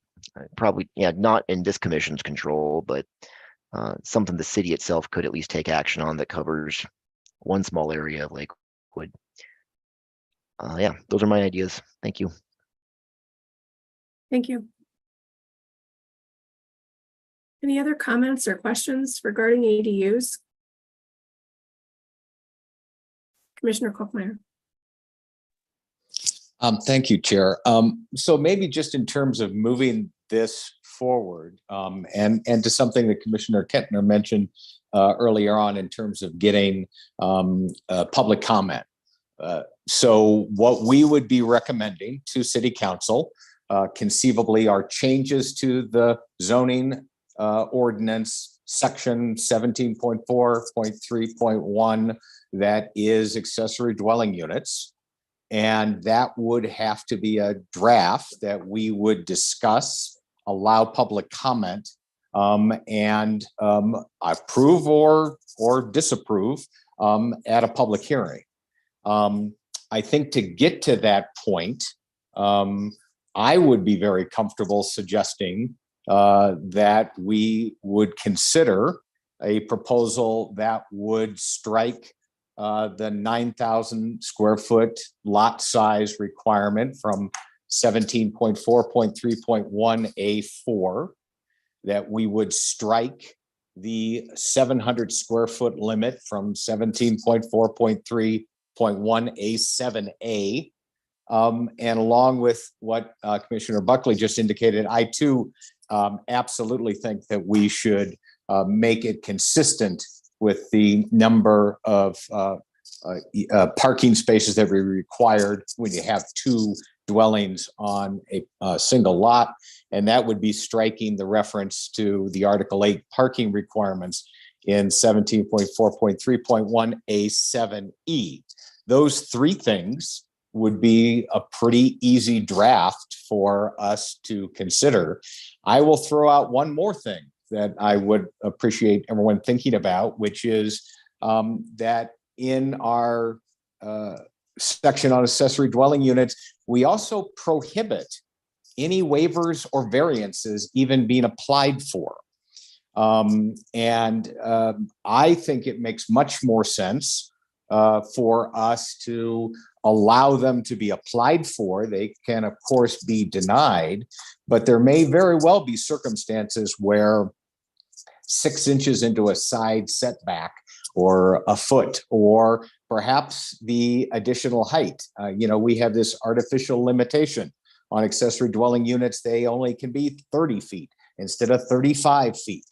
Are those sorts of numerical limitations ones that really make sense when we're trying to encourage existing single-family houses to be made more useful for the occupants, for the neighborhood, and bringing back the kind of density that we need in these neighborhoods? So that is another section that I think would be very logical to change as well. So I guess that's what I would kind of throw out as something that we could agenda for a hearing. And it would be consideration of a proposal to recommend those changes. And obviously that would be debatable, amendable, changeable, defeatable. But I think there's some urgency here, and I would love to see that be something that we agenda for our next hearing. Thank you. Commissioner Kettner. Thank you for that. On one level, I'm on the same wavelength that it would, in fact, I was a little surprised by this study session. However, we had one topic before this, and I think we had a separate request for council action around affordable ownership.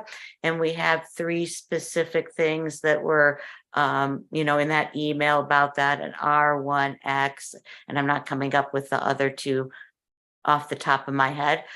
So I would just say that I think, just a point of order, that we had decided to do that, kind of go in order of those requests for council action, which would put that single family stuff first. But that is a good idea to move forward on those things. Absolutely. Commissioner Buckley, sorry.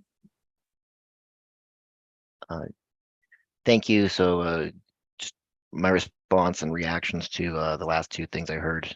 Yeah, I agree. There's some urgency to this to just make these simple red lines that Commissioner Kolkmeyer outlined. I am in agreement with the one about the waivers or variances. Yeah, that's, why not allow someone to come to a Board of Adjustment hearing and, we can decide if a waiver or variance they want is reasonable. In the Board of Adjustment, we can defeat a variance if someone tries to do something that's just really out of line. Why not even just give them the opportunity, right? Because there could be a good reason for a variance sometimes. We had a variance last year, for a single family homeowner doing an addition. It wasn't an ADU, but a majority of us thought it was reasonable. They had their data prove their point. So I'm on board with that.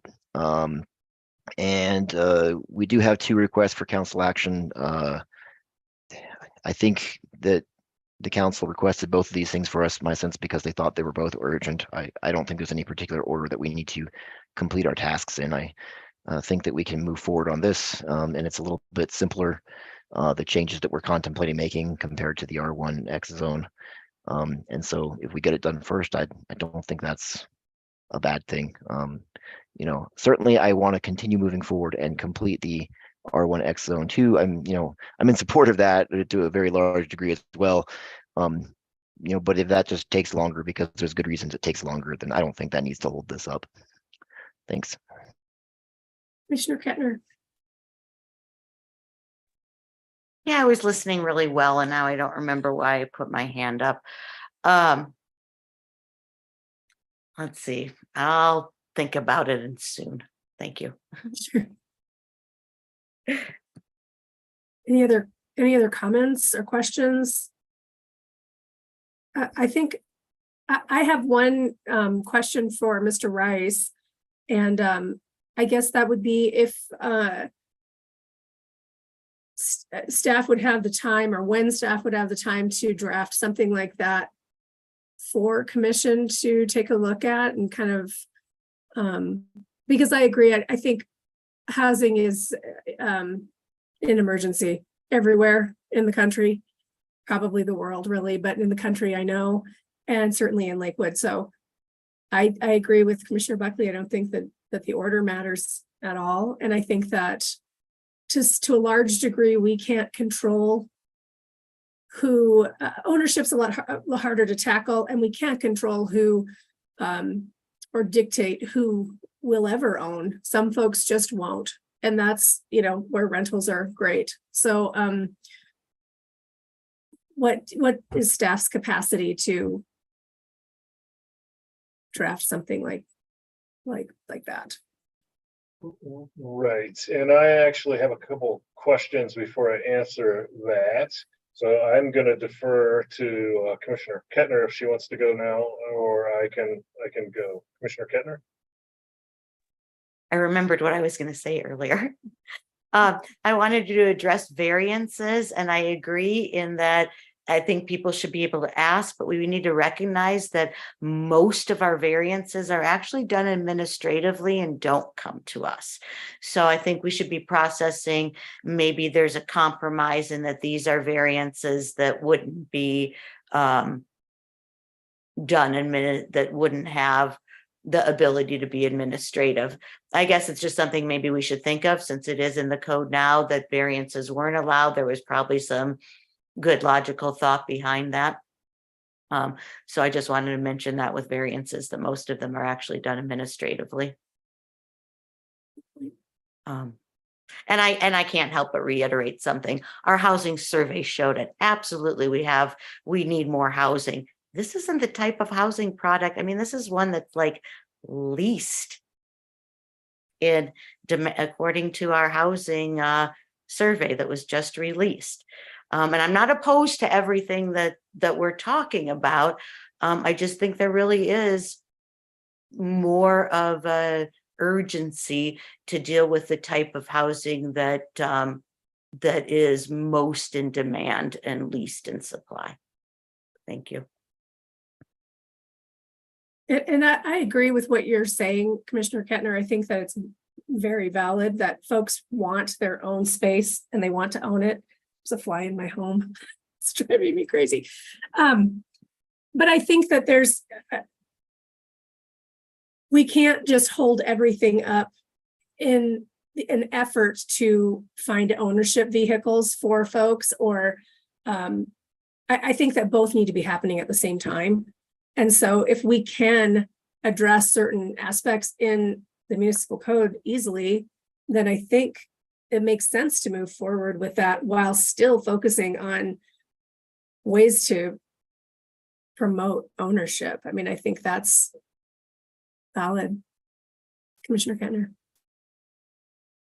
One of the things that came up at our last meeting that really, and I know Mr. Rice had some, and I had some emails, and I know there's not a solid answer, but one thing that came up at our last meeting was this idea of right zoning, that we have a lot of our current it's not just about providing the single family homes, but it's also about we have a lot of them that are being torn down too.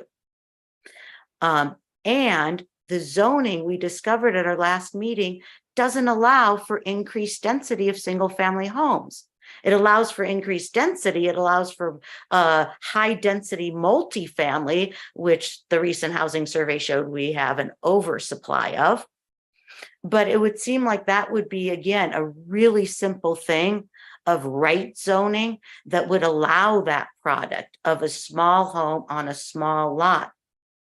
And I would think that would actually be just as easy, if not even easier, than changing the ADUs, is just adding to those mixed use residential districts, and whichever other mixed use zone districts have those single family homes now, where multifamily is allowed, to just add to right zone it to add for small lot single family homes. So just throwing that out there is another easy thing.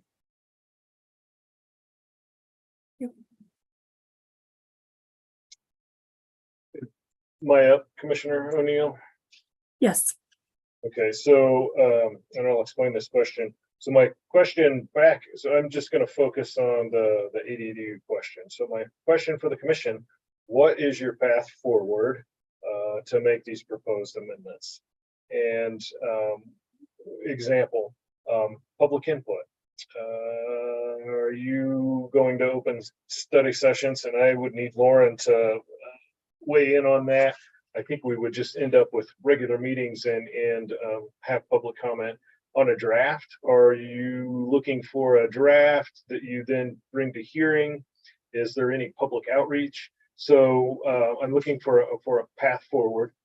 Draft, when you say draft, there's multiple ways to do this. Are we going to take the actual zoning code itself and go through section by section by section? And do you want a red line of all the different codes? And as I asked that question, Commissioner Kolkmeyer cited 7 of them faster than I could write them down. So, but I have the code, so I can look that up. It's a relatively simple task with the format that the zoning ordinance is. It's a very dangerous task because things go over. So it's not as quick a process as it might seem. So.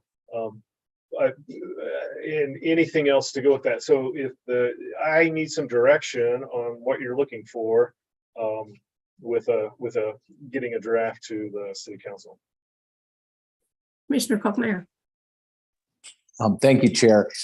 So here's where I put on my drafter's hat, because that was my primary occupation, was drafting statutes. Actually, the accessory dwelling units are only referenced 5 times, 5 individual times in our entire zoning code. One is a definition, which we wouldn't change. It says an accessory dwelling unit is a dwelling unit that is accessory to a primary residence.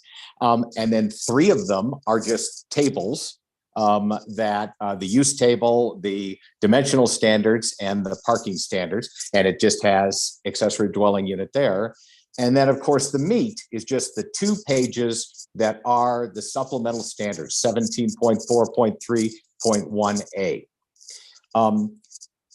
I guess what I would suggest is that we agenda for a public hearing potential changes to that section, the supplemental standards.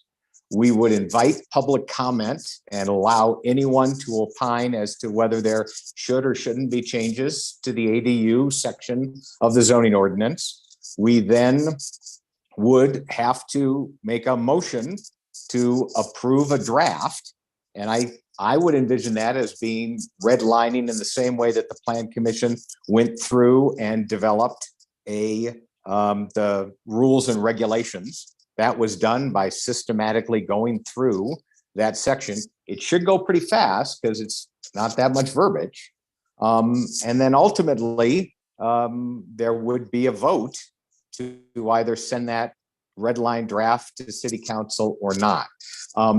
Having just been on the LAC, we actually did it faster and easier than that in cooperation with the city attorney's office. The executive committee of the LAC rewrote the city's ordinance on the LAC. We did that, we adopted it, we sent it to the city attorney's office, and then they sent it on to city council. But I think the more appropriate for something like this would be that we notice it on the agenda, we invite public comment, we discuss it, and we redline a version that we would send to them. And hopefully that makes it easier, Mr. Rice, on staff as well. It's not a request to go and research and draft and check things. It would be looking at the zoning code and making those red line changes.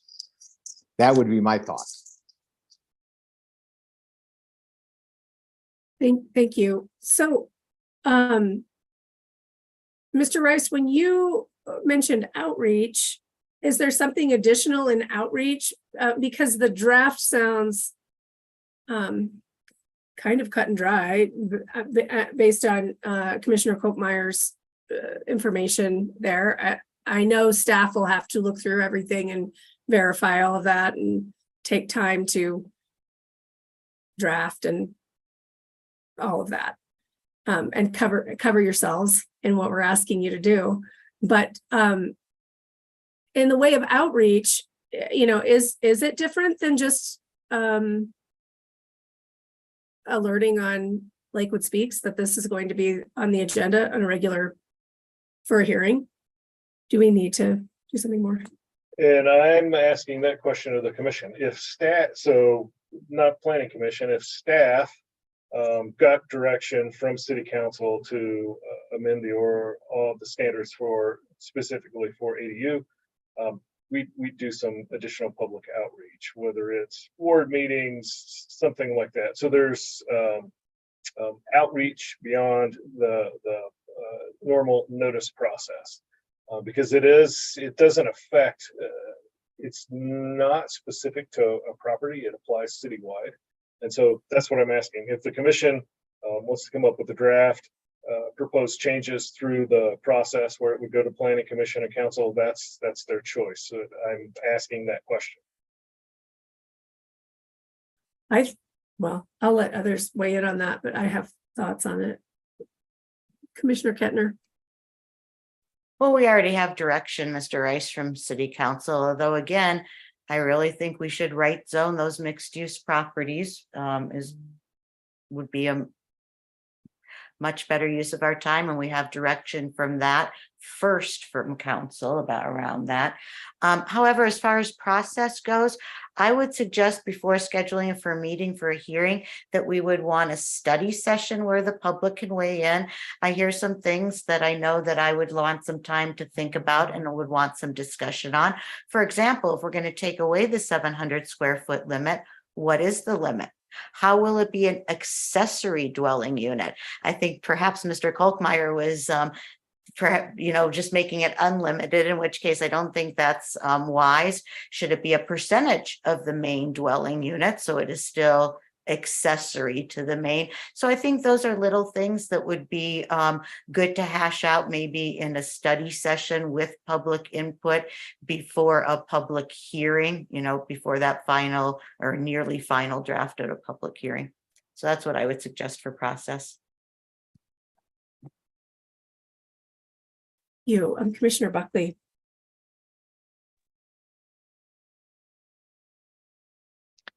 Thank you. If we go to a public hearing with a draft ordinance, redlined and ready, then, all of our public hearings, as I understand it, have public comment. And I think having public comment in a public hearing is the appropriate place. And I do want to hear the public comment, and we can always continue it if the public comment gives us enough to chew on that we need more time, then we can just make amendments on the fly in reaction to what we hear. But after we make our recommendation in our public hearing, it would go to city council and be noticed the regular ways there with first and second readings. And I think anything that ends up on the city council's agenda, in my experience of attending meetings in my ward, is fair game to be on the agenda, and it does get talked about. So I think that there would be the multiple avenues of outreach would inevitably happen. So I'm comfortable just making the draft changes and going forward to a public hearing. I think we'll get plenty of input. I suspect in a public hearing that this would be an item that a lot of people would show up for. And I would appreciate the input of everyone who does. Yeah, process wise, I think it would be good to, like in this meeting tonight, for us to just kind of go around the commission one-to-one and get a head nod if we have consensus or not on a particular draft change, right? If we're going to be asking staff to draft this, which I think is the process that staff would would draft a red line of the ordinance, that we agree in that direction. And so I'll start. I'm okay with completely striking the minimum lot size requirement. the maximum square footage, I would suggest, maybe a friendly amendment to what Commissioner Kolkmeyer said. I think he said to strike it. Maybe we can just increase it to, I don't know, maybe 900 square foot strikes me is okay. Or keeping it subordinate to the other one by less than half, less than the size of the primary unit. Percentage, yeah. Yeah, percentage wise like that. And yeah, we also talked about, striking the parking and allowing variances. So those would be the changes that I would be on board with. And if we just had a red line that made those simple changes and we got public comment on a hearing, then I think I'd be prepared to consider what to do next in that context. Thank you. Commissioner Furman. I was only going to add on to the idea of how we could address the minimum, or pardon me, the maximum size of the accessory dwelling units. And I think there's a couple ways of addressing that. I mean, one of them, it inherently is addressed partially by the other restrictions on the lot for where you can build, percentages and locations. So it has some inherent restrictions. Obviously, on larger lots, those go away to the point where you could have large ones. So I suppose you could, to be safe, you could do just what you're saying. I think probably a fairly high end restriction and or a percentage. But I think in most of the lots we're talking about, since we're talking about reducing the restriction of the lot size because we realize they're not building them on these other lot sizes, that the zoning in general ends up making it restricted because of setbacks and other requirements. So, I think we can be pretty loose on that restriction. The only risk there, again, is the large lots. So.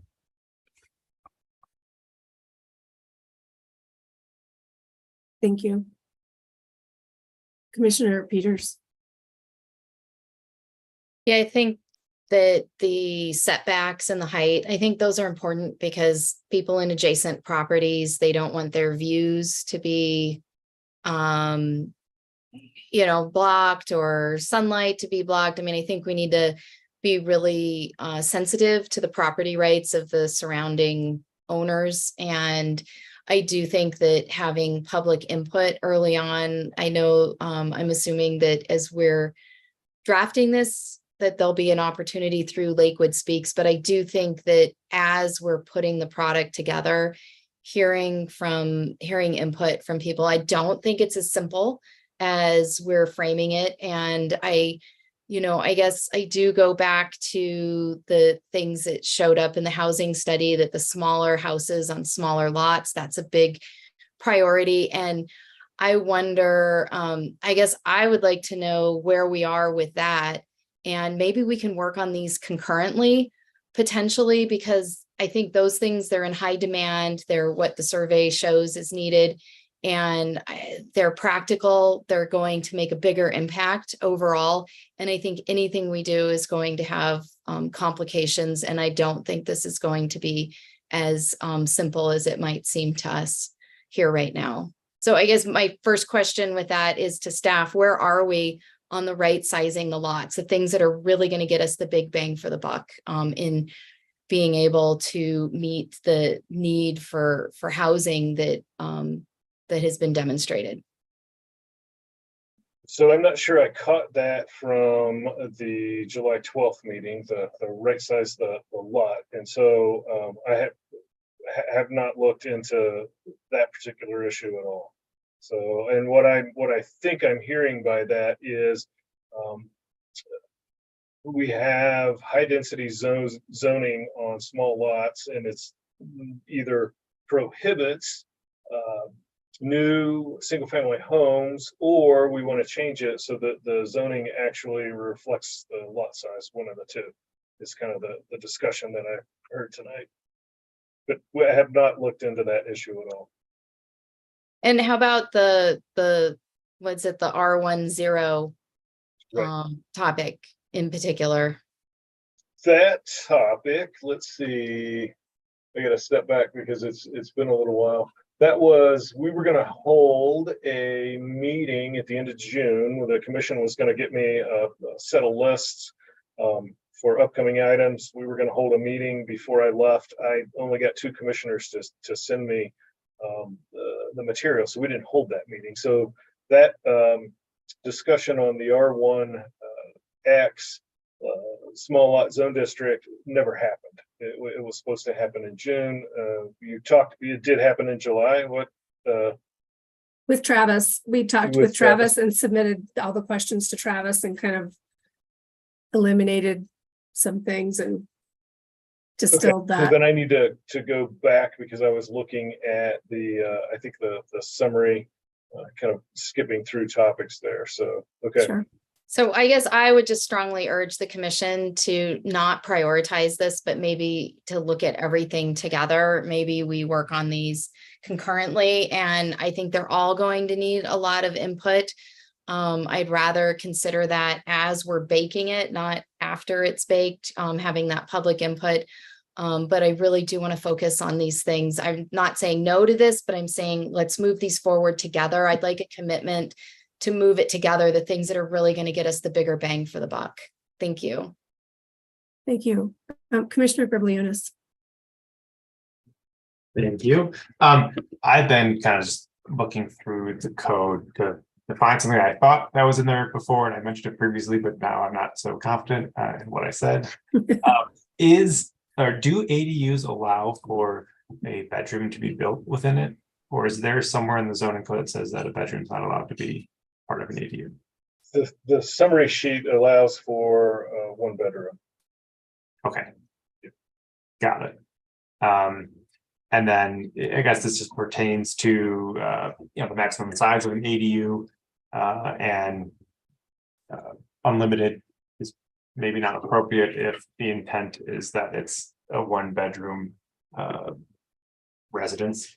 I think Denver has kind of like a increasing scope where it lots of 8,000 square foot or larger have like 1,000 square foot ADU maximum. Below that is 864, and then there's another tier below that.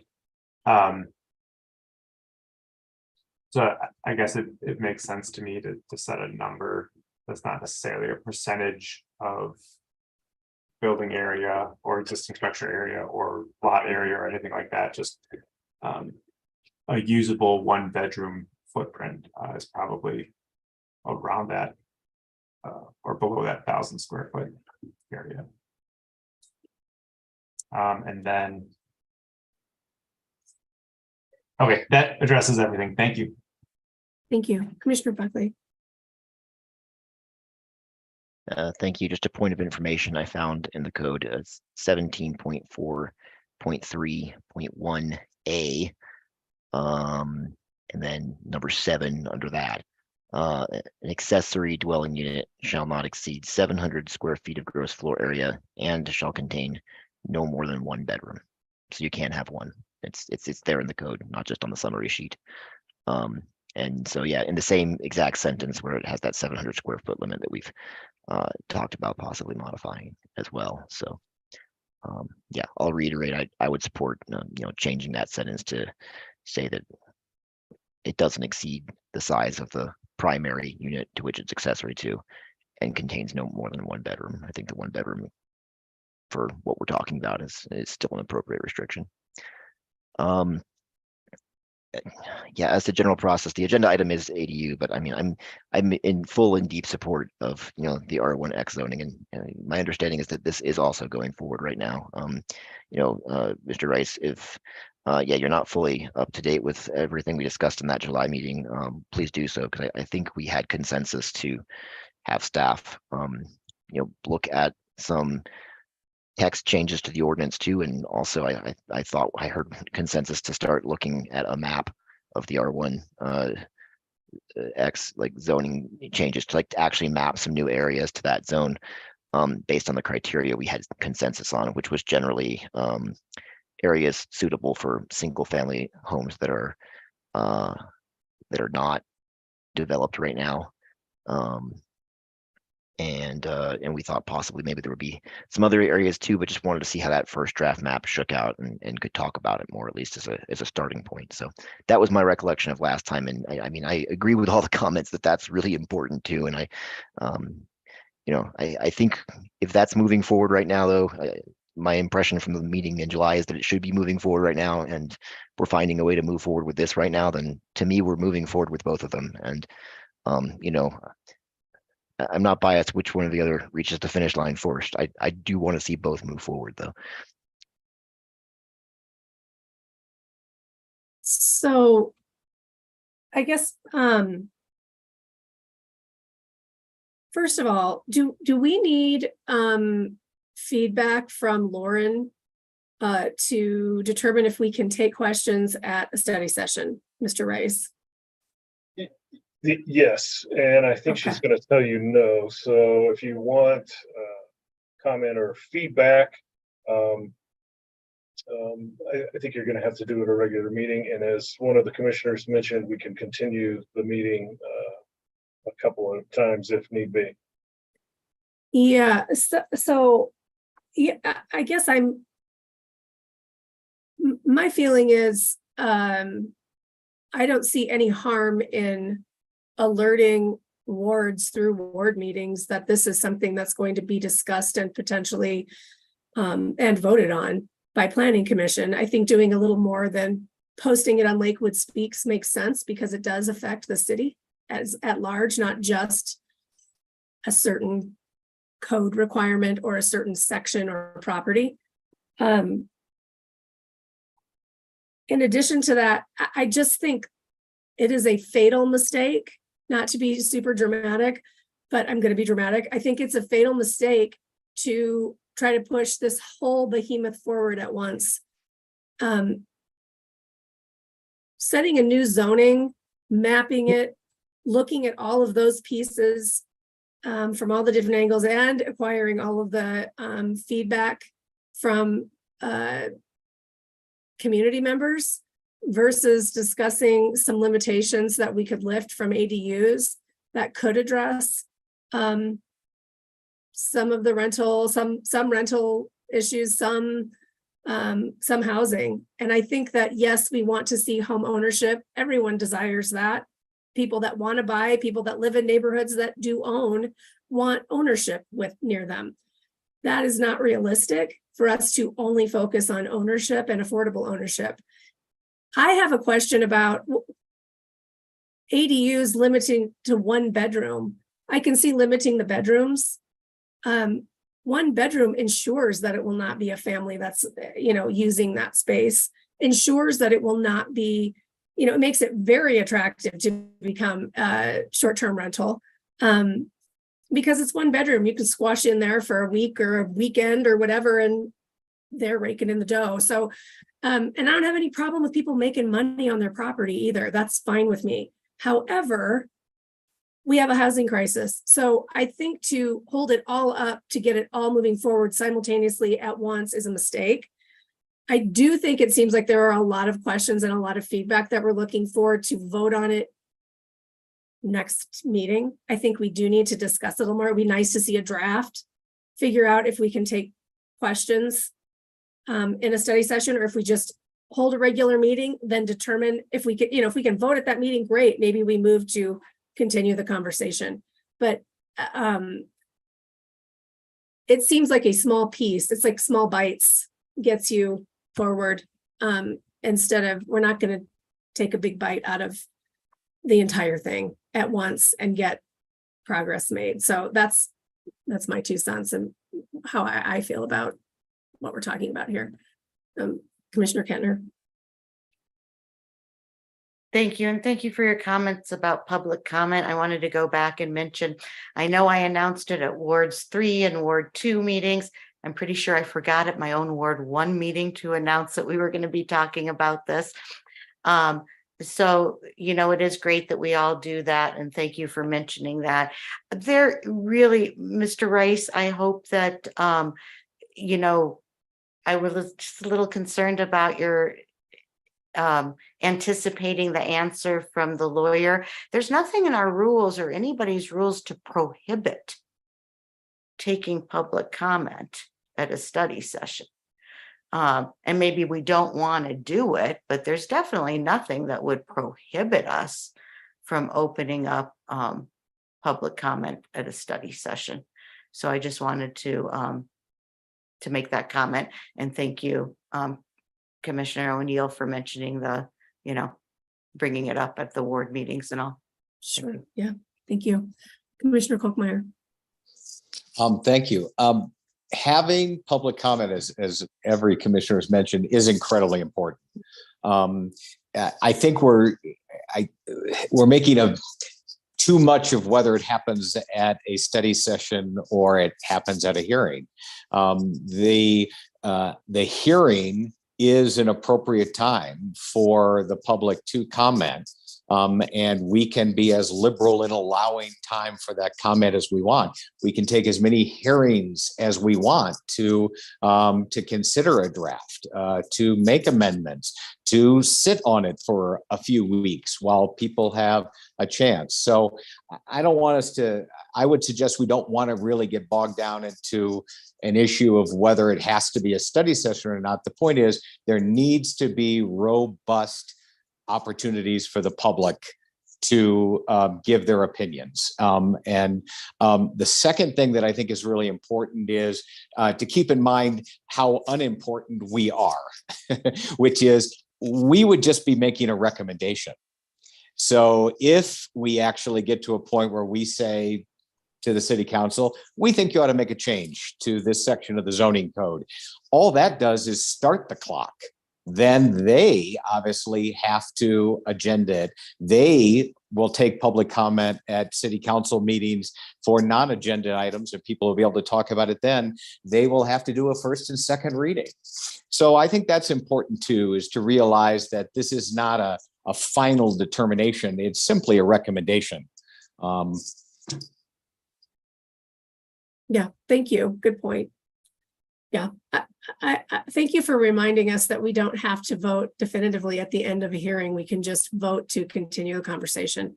So I think that's important. And I do agree with the robust response to coming up with some progress in housing. So I guess, are there further comments on this, or Mr. Rice, are you able to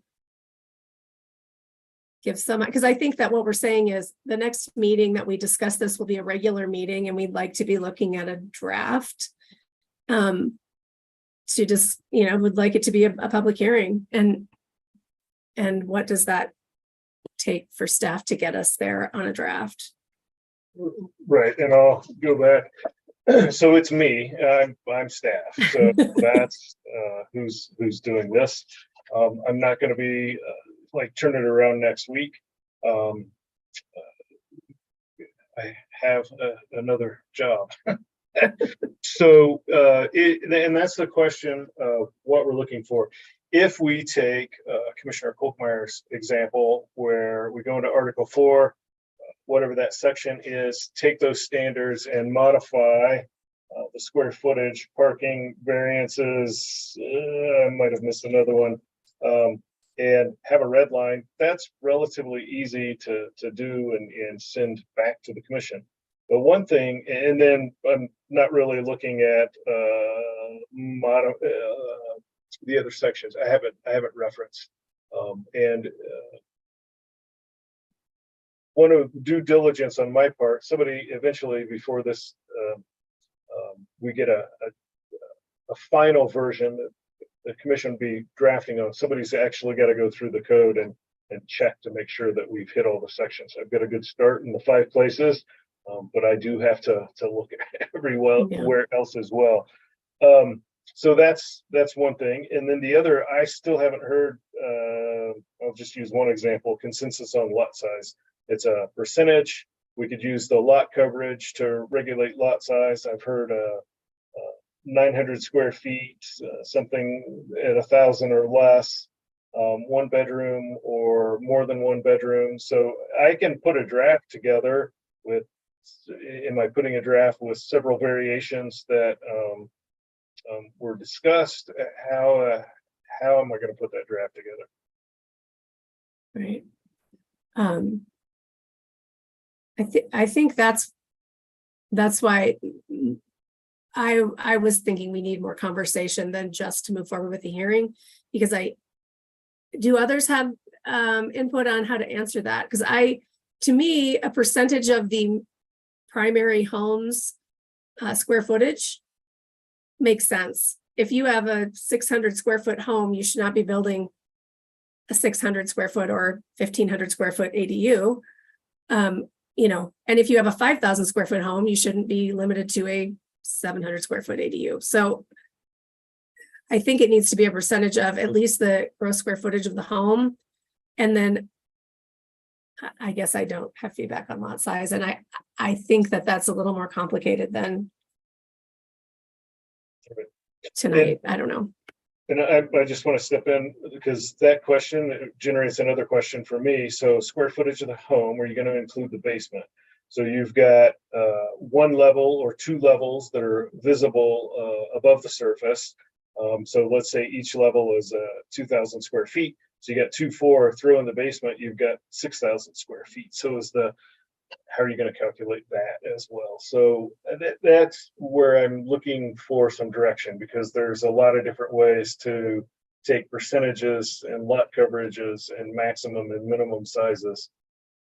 I would say above grade square footage, just because that's appraises differently and it's covered differently by insurance, and it's just different. It's just a different grade of square footage. But Mr. Kolkmeyer, you talk. Thank you, Chair. Well, it strikes me that this seems like it's something the commission maybe has not had a chance to do much of, which is recommending changes to the zoning code. I think that there are going to be a lot of things we're going to be asked to make recommendations on because of the housing plan. There's a whole series of changes to the zoning code that city council members are talking about as it relates to the unhoused population and creating new opportunities that are in there. So I am wondering if it would be valuable for the commission I would be happy to do a draft, which could be made available to staff and to the entire commission. It's not going to be a lot of changes. It's just going to be the ones we've talked about. But would it be helpful if we started with a document that I create and share, and then that's the basis of further discussions? And at that point, if there's a sense that we want to put some additional limitations on or change some of those limitations, then that's a part of the discussion, and it gives people something concrete to react to. Would that be easier? Yes, that would be easier for me to have something physical to respond to. But I don't. Yeah. What does staff or Mr. Rice think of that? Is that okay? Yes, as long as it comes to me, then I can distribute it. That's fine. In fact, Commissioner Gribbeliunas mentioned that at another meeting on another topic about the commission drafting something to share with staff. So there's nothing wrong with that. Commissioner Kettner. Maybe I'll draft something too, but and food for thought, Commissioner O'Neill, on because I was thinking percentage too, and I was totally thinking the above grade also. What about footprint? Would building footprint make more sense? Then are we including the garage as a limit? No, just the main building footprint is what I was thinking. Just some food for thought. Overall, I was thinking like you were. Just visually. Thank you. Okay. Yeah, that's good feedback.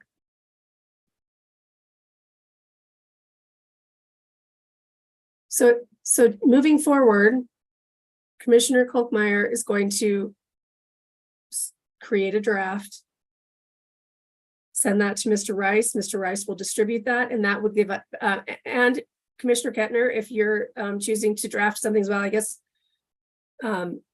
Great, and then we can respond to Mr. Rice directly with comments and feedback to be folded in, or how does that work? Commissioner Buckley? I might make some red lines too if this is a part of the game we're all doing, and I could actually see some value in that if it's as many of us as we wanted to made our own independent drafts and we submitted them to Mr. Rice and he distributed them back to everyone else. We would at the very least see when the packet for that next meeting comes out where we have obvious consensus if we've made very similar red lines, and where we have diverging ideas, and that's a thing we can discuss. And I think maybe we've just talked about several different approaches with like what the right maximum size of an ADU is here tonight. If we all have time to think about it, and those of us who want to put something down in writing, then at the next meeting and we see multiple approaches in writing, then we can explain our rationale for the approach that we individually came up with, and having it in writing maybe allows us to see where we have the broadest consensus too of in writing to look at and to say yes, this is great, or to throw darts at it and suggest changes. So yeah, I'm willing to do some red lines on this too. That'd be my idea for how we can move forward to the next meeting. Okay. Excellent. It does. Well, yeah, no, I'll leave it there. Do we want to place a deadline on when folks could have comments to you, Mr. Rice? Do you want to place that deadline? Do you want us to place that deadline? Let me ask a follow-up on Commissioner Buckley's comment, please. So to make sure, I may have misheard this. So Commissioner Kolkmeyer is going to provide a red line draft that I will then share with the commission. Are other commissioners going to provide red line drafts as well that I share to the commission? So now we have more than one, or is the commission going to make comments and then I'm to share the comments with the commissioners? That I was a little confused on process. And I heard Commissioner Kettner say she might put something together as well.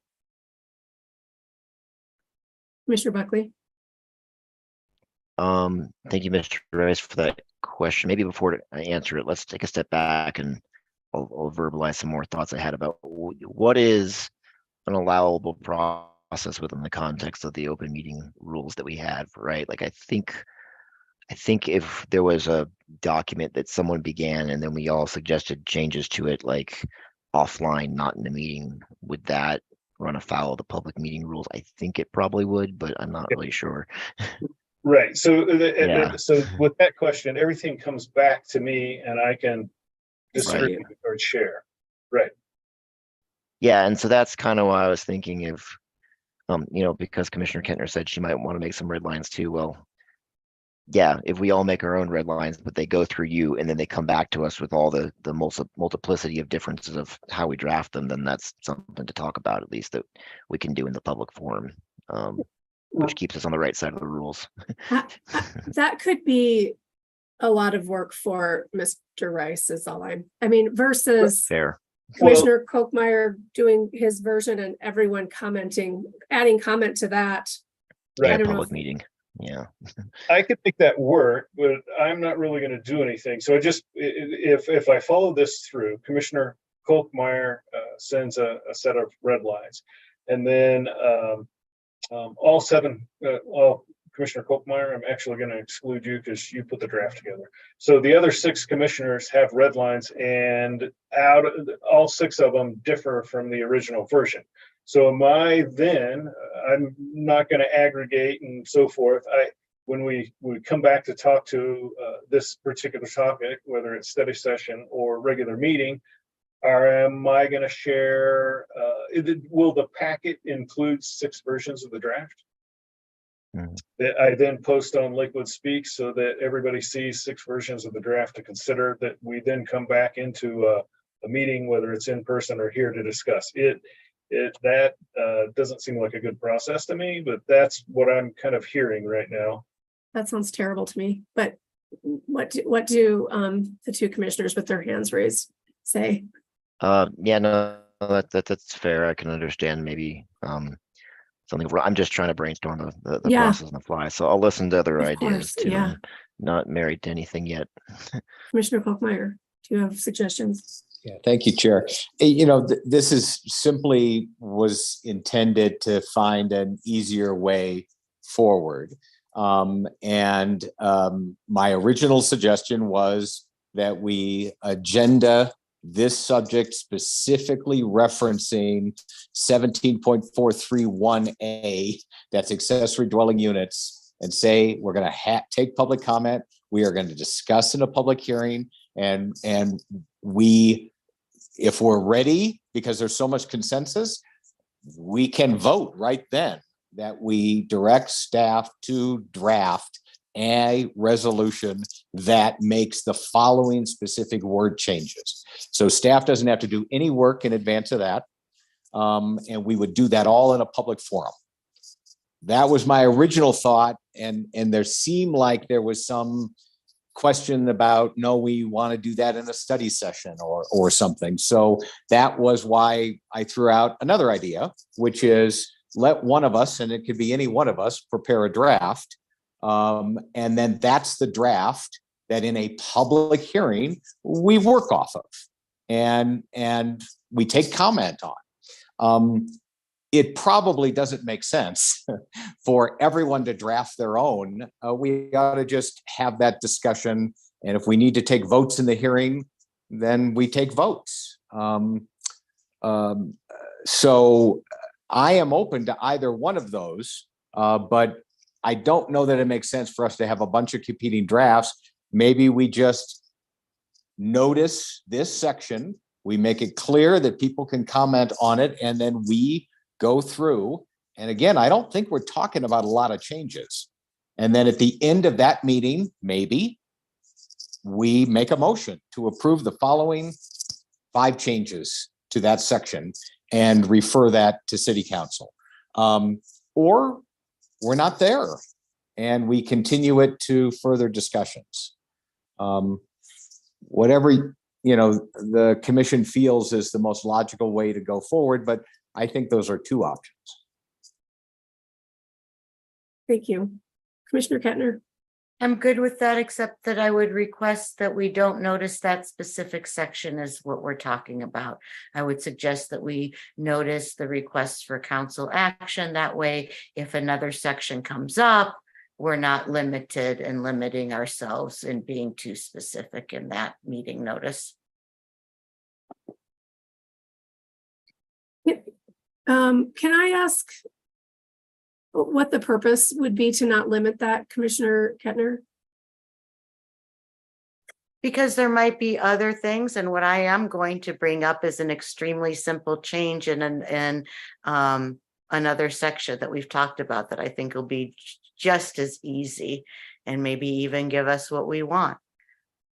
That we talked about with the, putting all of, so it's already 9:30 tonight. I just want to make sure that we're not limiting ourselves if other related tangent topics come up, that we aren't limiting ourselves in that public notice legally for what we can talk about.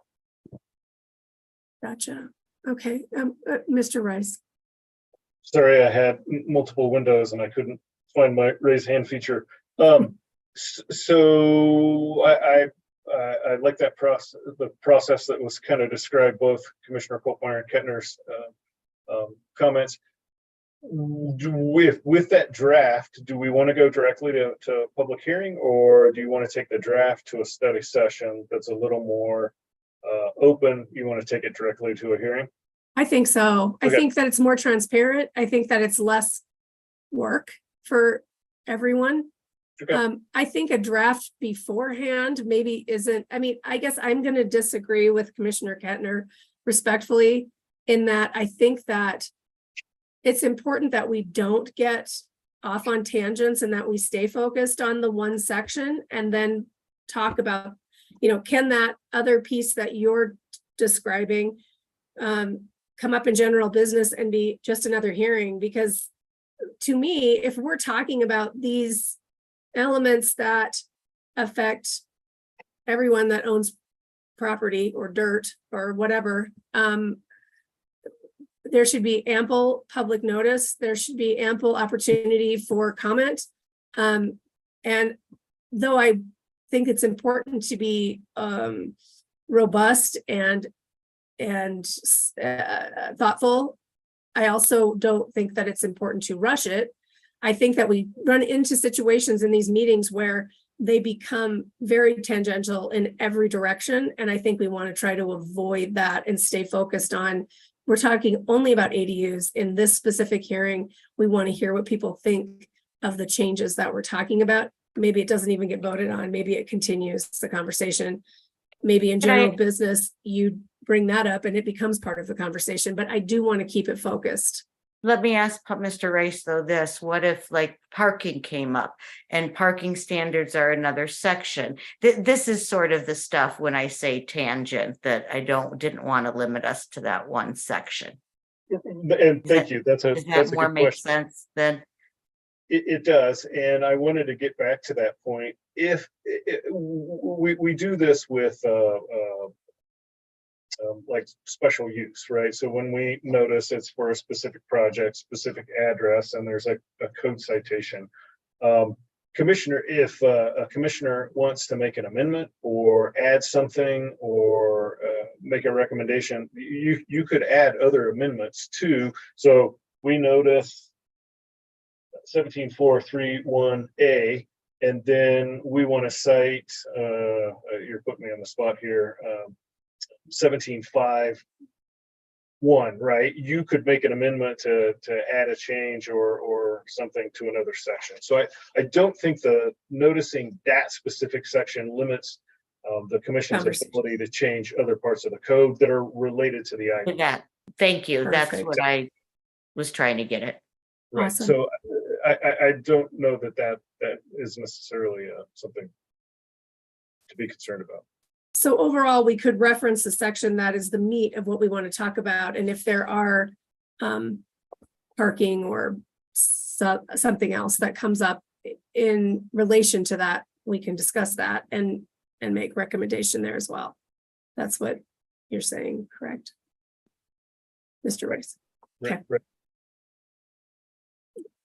Does this seem reasonable to everyone that we just move forward with our next meeting being, and now we have to set that meeting, I realize, but just being a hearing, it simplifies everything.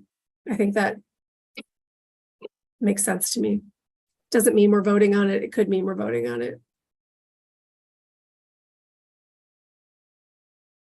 That makes sense to me. I'm going to take thank you, Commissioner Griblianis. I'm going to take everyone else's silence as agreement.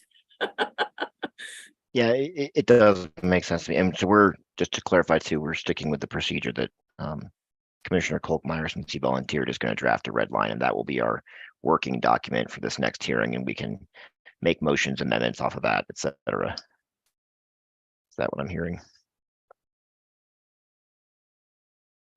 Mr. Rice, either one's fine with me, I guess.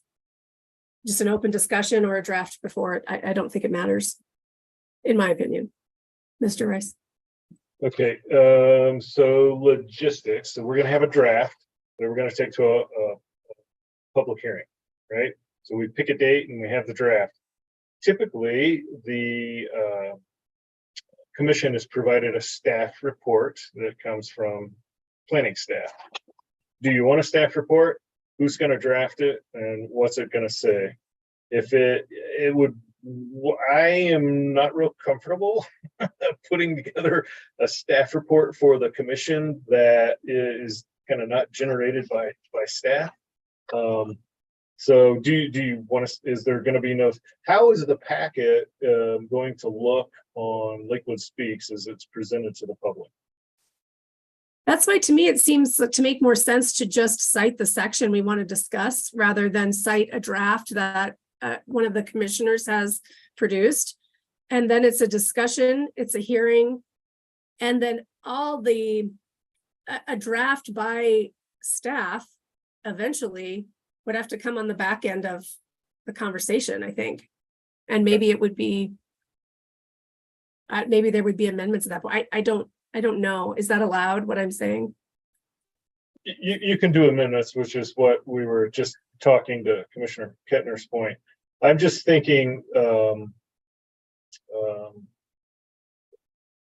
timing, if you're going to go to work, I have a calendar that we can talk about dates, but if you're wanting to get to a ward meeting, those are once a month, I think. Some of them might be every other week.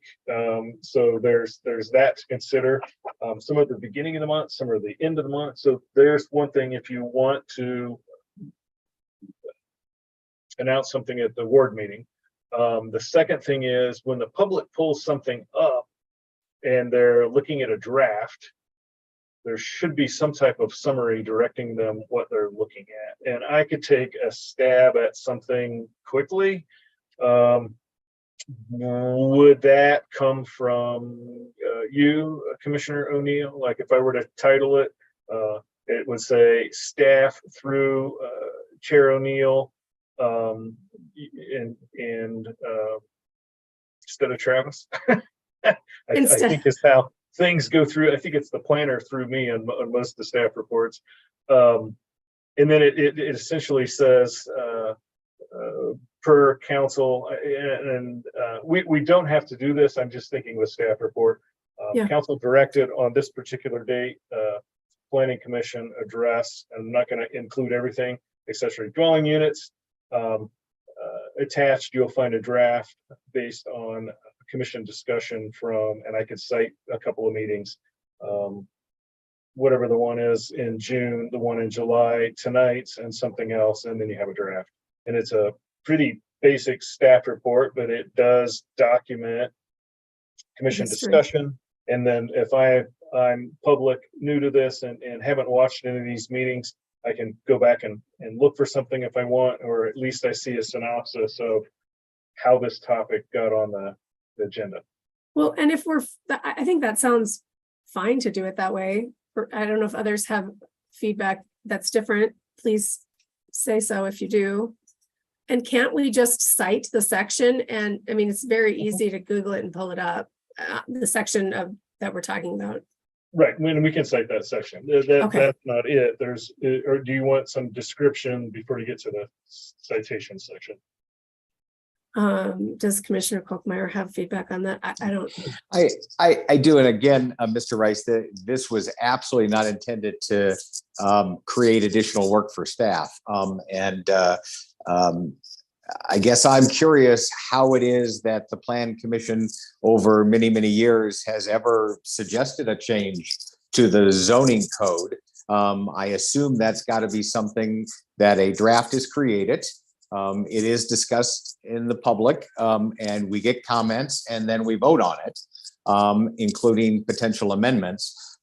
So I am thinking that the path of least resistance here is kind of what you suggested, which is not any sort of recommendation, analysis, research, or drafting by staff. It would simply be an agenda notifying the public that the Planning Commission at that hearing will discuss changes to section 17.4.3.1A, which has to do with the requirements for accessory dwelling units.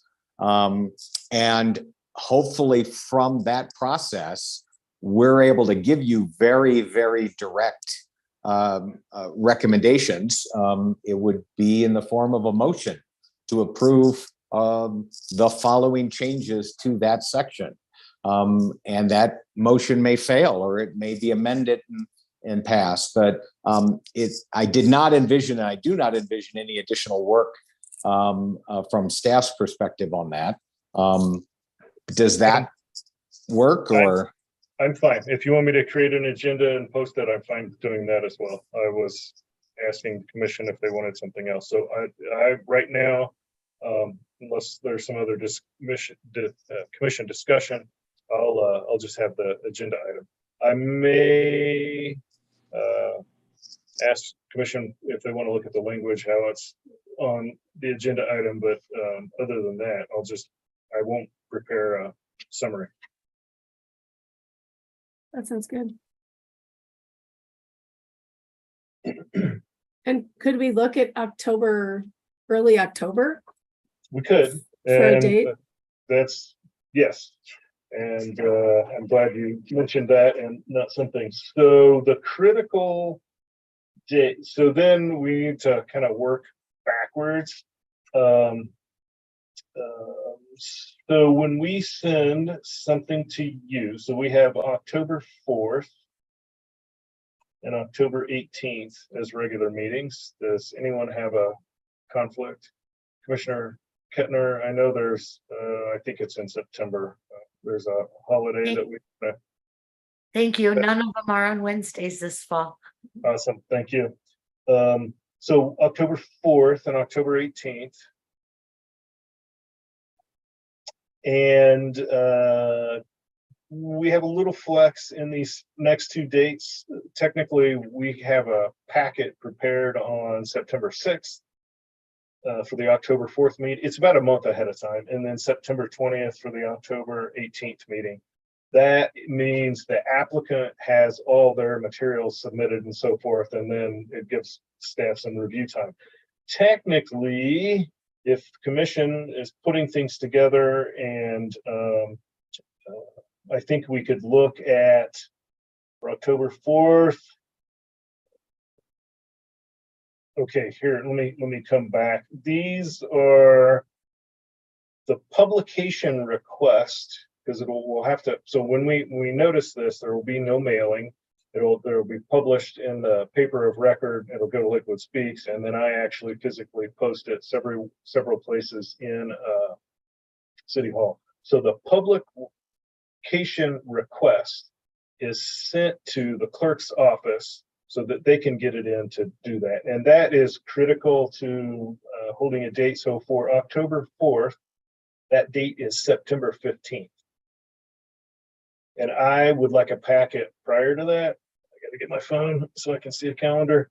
So do you want me to give you a date, or do you want to pick something else? So September 15th is a Friday. And if all I'm doing is an agenda and the attached red line, Are we doing a red line, or are we just alerting to the section? I thought I heard red line, but that I may be mistaken. A red line was going to be sent to the commission, so. But I think we backtracked on that, but Commissioner Kochmeyer, yeah. Yeah. So I just responded to the question of having all these different drafts out there, and I agree. If one commissioner is going to submit a draft, then every commissioner ought to be able to. So I think we were reverting to simply having that section that's only 2 pages long, and I suspect we're only going to talk about 3 subsections of it. So if we just notice that, then I don't think we need a draft. Okay. So it's just an agenda. I think so. Right. And that's on me. So the 13th of September, I think I'd have that ready so that I can submit the publication request on the 15th. And then stuff goes up on the website for the 4th, September 20th. And that's if we're looking at the 4th date. I haven't heard anybody not be able to make that. And then essentially our kind of due dates for October 18th are September 29th and October 10th. And I back that up to October 8th. Does anyone have a conflict on the 4th of October? Should we just go for the 4th of October then? Seems like, does that work for you, Mr. Rice? Yeah, let me check just. before I start shaking my head. Yeah,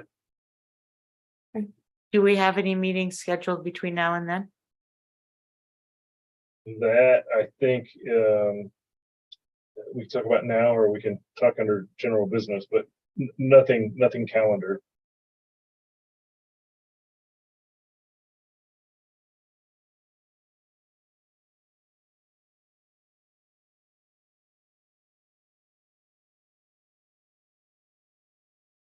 So October 4th for the hearing. For a hearing. Okay. Okay. Should we move on to the next item? Item number 5. Is general business.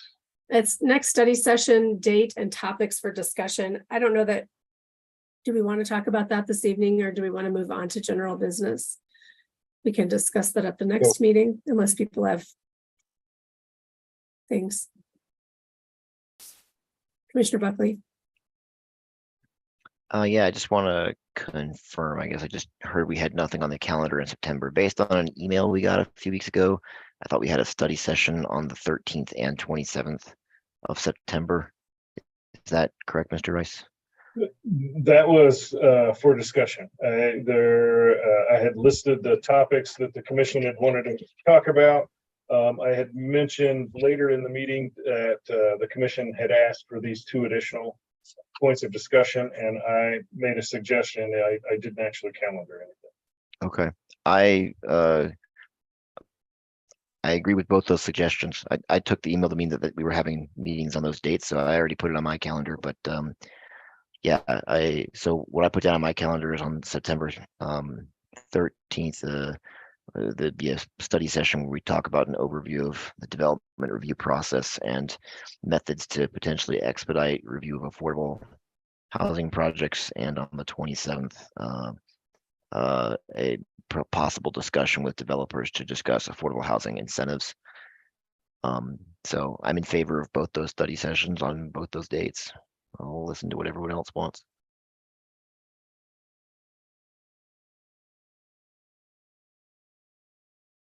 Are there any other comments on that? I'm in favor as well. Commissioner Kochmeyer. I'm in favor as well. Commissioner Furman. I just had one question. The second study session, the one getting input regarding developer input on obstacles that is that something that we'll be able to, I'm all for it, by the way, I'm for both study sessions, that's fine. But is that something we know we'll be able to get set up? That one, just because I know they have to, that one's a little bit more complicated in setup. So really a question, Right. Mr. Rice. And I can confirm that it was for discussion before I reached out to any developers to see if they were available on the 27th. So that one I'll have to confirm. If you want to do the 13th, that's me. And I can provide a summary of development review process, take questions and so forth. But the 27th put as tentative until I can confirm. I've got some individuals that'll join us. Great. Commissioner Buckley. Okay, yeah, thank you, Mr. Rice. And I'm hearing that we want that study session. So if you can't get anyone confirmed for September 27th, then I would say any other Wednesday when we would ordinarily have the possibility of a study session that's open on the calendar, I'm open to that date instead. Just find something that works for whoever will be coming. Okay, if it's a matter of timing, if they're willing to talk with us, I'll make a date. I'll find a date that works. If they won't talk with us, I'll let you know that as well. Sounds good. I don't think that'll happen. Okay. Should we move on to item 6 then? Or are there questions regarding the study sessions or comments?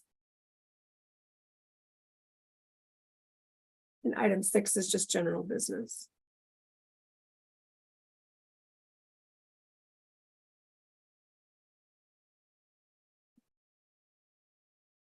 And if commission doesn't have anything. Essentially, we've hit my topics. I was looking at items for the next,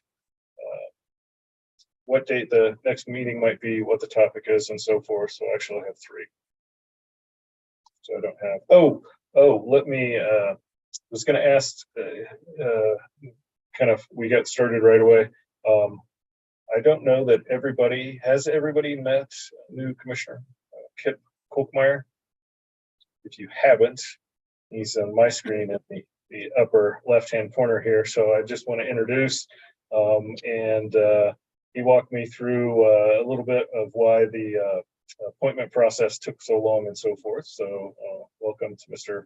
Kolkmeyer, and Ward at large from Ward 1, correct? Yes. We're thrilled to have you and have a full commission. Thank you for joining. Well, I've made enough of a nuisance of myself already, so I appreciate your indulgence. Yeah, this is great. Okay, so can we, Commissioner Kettner.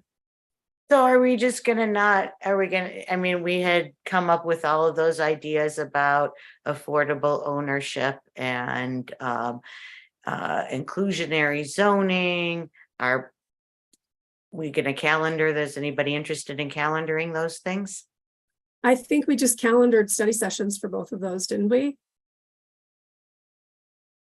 I didn't think that's what they were for. Maybe I misunderstood. what the Affordable study sessions were homeownership was for. one of them, which I would assume would encompass inclusionary zoning and I don't know, Mr. Rice, do you have Okay, feedback? can you sum up, Mr. Rice? Then maybe I misunderstood the two. Yeah, I don't think that's what I was. Hold on, let me find the. So the email from me dated Yeah, that's what I was August just. 9th. Yep. Yeah. One was a staff presentation of the development review process. So that is me going through an applicant submitting and what we do and timing and so forth and et cetera. The second one, there was some later discussion in July, sending a survey to developers exploring incentives for including affordable housing in projects.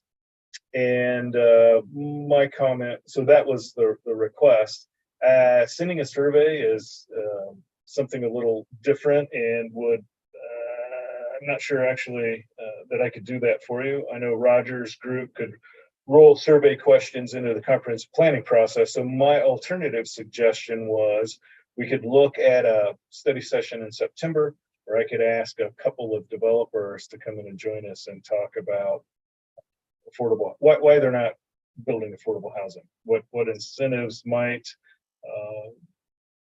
entice them to including affordable housing, et cetera, et cetera. So you're actually would speak with some developers about limits to affordable housing, I think is the topic I was looking at in September. But it's about them including some affordability in their development, which would be inclusionary zoning. Well, correct? inclusionary zoning, at least when I brought it up, when I thought we were talking about it as a requirement, like Denver has and a lot of our neighboring communities have, that a certain percentage is set aside for affordable, or there's a certain, buyout that's high enough that it actually produces something someplace else. Yeah. An actual ordinance, not just incentives. So perhaps on that evening, the 18th, was that the 27th. 27th? Sorry. Perhaps if we can get some developers to present to us, we can then continue the study session to discuss inclusionary zoning and some requirements. Can we have a couple of draft inclusionary zoning ordinances for that? Like from some neighboring communities to discuss at that one then?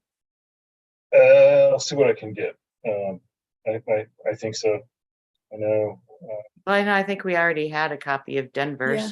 Right. I think there were I was gonna several. say, I think And I Boulder. might be able to. I think I have a copy because a couple of copies that So we can tack that on onto the September 27th, or alternative date, yes. And then when are we going to continue? Did we want to set a date to continue our R10? R1X, I think is where we left it.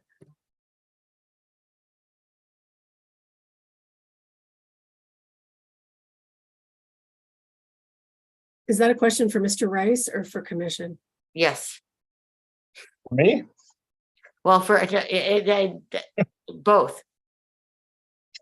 So I can guess give mostly you- for commission. I don't think that I don't think I'm asking. I think we would just need to date Anything because of I think we've staff? expressed Right. that we want to talk about that. I think the So- only thing, Mr. Rice, and hopefully within the next couple weeks, to just that, what's come up a few times as far as those higher density areas. The areas that would be appropriate for that. Right.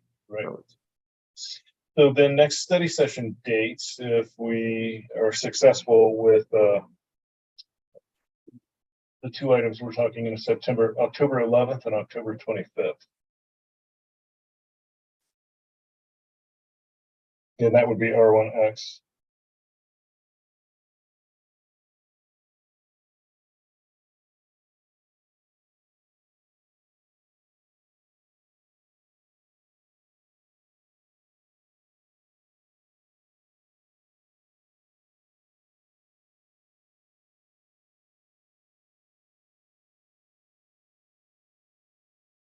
So I guess I'm looking to the chair. Do you want to schedule it one of those 2 days or? Either of those days work for me. I was Commissioner Furman's nodding. Commissioner Buckley, do you have something to add, or are you just saying you can do Yes, it? Okay. so yes, I'll say that I can do either of those dates in October. And I guess the thing to add, I walked away from our meeting in July that Mr. Parker was with us for while Mr. Rice was on vacation, with the impression that we had consensus and had given him some direction to begin like drafting text changes to the zoning ordinance to incorporate an R10 zone, and to also begin like looking at draft map revisions that we would look at in a future study session and comment upon. I'm doubting myself after tonight. Is that what the other commissioners thought we had consensus on and what we were doing? And it sounded to me as like Mr. Rice, you maybe hadn't fully watched that meeting, so maybe you didn't know. But Thank you, Commissioner Buckley. Yeah, that was kind of why I was bringing it up. That was also my take on it. And so I think if we did Yes. have consensus on that, it would be nice to if we had at least some progress draft on those things at our October study sessions. right, and so maybe I'm not too far off with questions on this. So I did get that from the meeting that I watched, that you're looking for a draft R16 and a draft map. For me to do that, I can put something together. It's going to take me a little time, and I'm probably not going to get to it in October with what I've got coming up before then, and actually getting a draft together. So I, as a planning staff member of Lakewood, can draft something for the commission. Does the commission want to give me any direction? That's the question I had. Map, for instance, right? I've heard some discussion that maybe the R16 is more appropriate in some of the higher density areas that we have. Another thing is, if you're looking to increase the option for additional housing in R16, maybe it applies along arterial corridors, right? Where you've got an R1, it's a single family district right next to Wadsworth. Maybe you want to transition it with something that's a little more denser into the neighborhood.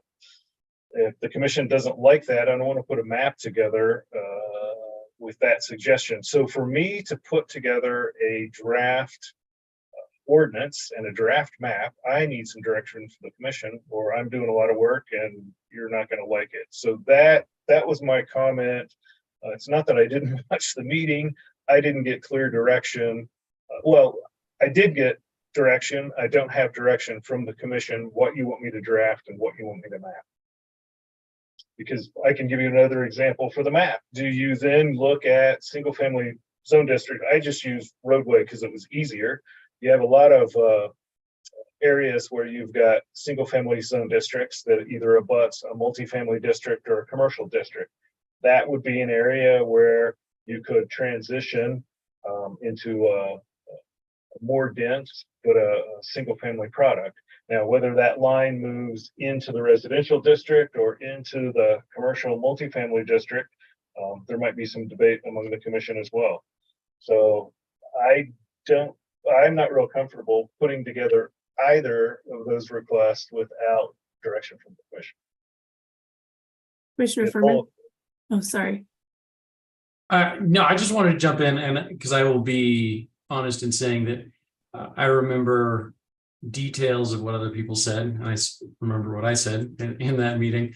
But what I'm inclined to say is that I think, and maybe this drags it out, and by no means am I trying to drag this out. I too would like to see it get done, but it seems to me perhaps we work on the draft of the change to the zoning first.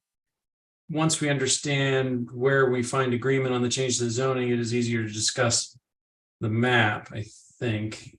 Only because of it seems like the implications may vary slightly, where you map it based on what we agree makes the most sense to the zoning change. So it might, again, I'm not trying to drag it out, but it might make more sense to come to an understanding of what zoning changes make that we can agree on before worrying about the map piece of it. And I, again, not to circle back on this conversation, but I agree it shouldn't be done without looking at the map. We all came to that conclusion. I get that. But I guess my point is it still may want to be done in steps.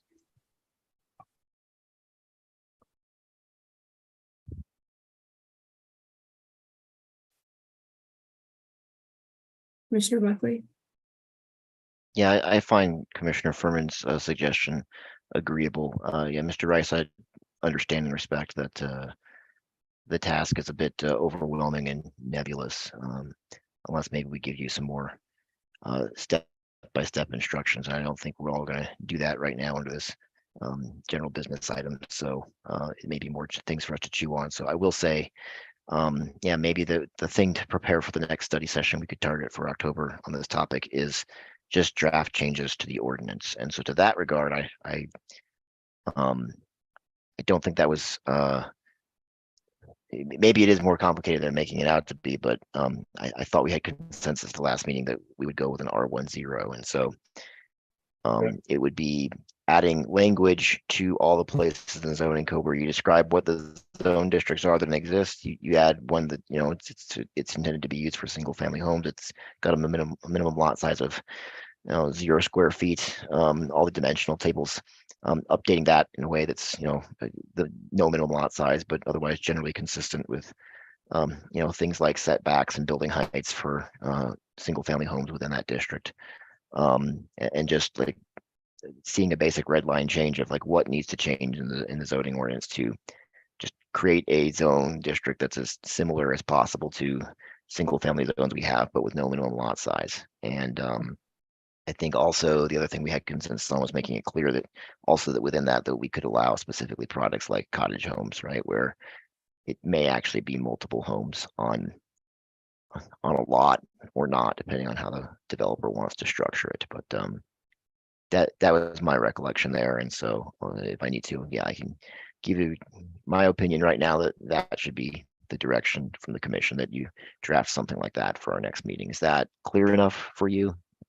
Yep. A, okay, Yep, and if that is clear enough for you, then B, the question for the other 6 commissioners is, do you agree with me that you'd like Mr. Rice to do that?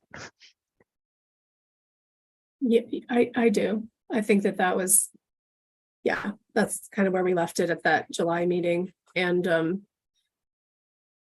I was under the impression that we were also looking for just areas on the map where not for you to map it, for anyone in staff to map it all, but to look for areas that it would make sense to map it, like you just described, Mr. Rice, like it could go here. How far does it go into the neighborhood?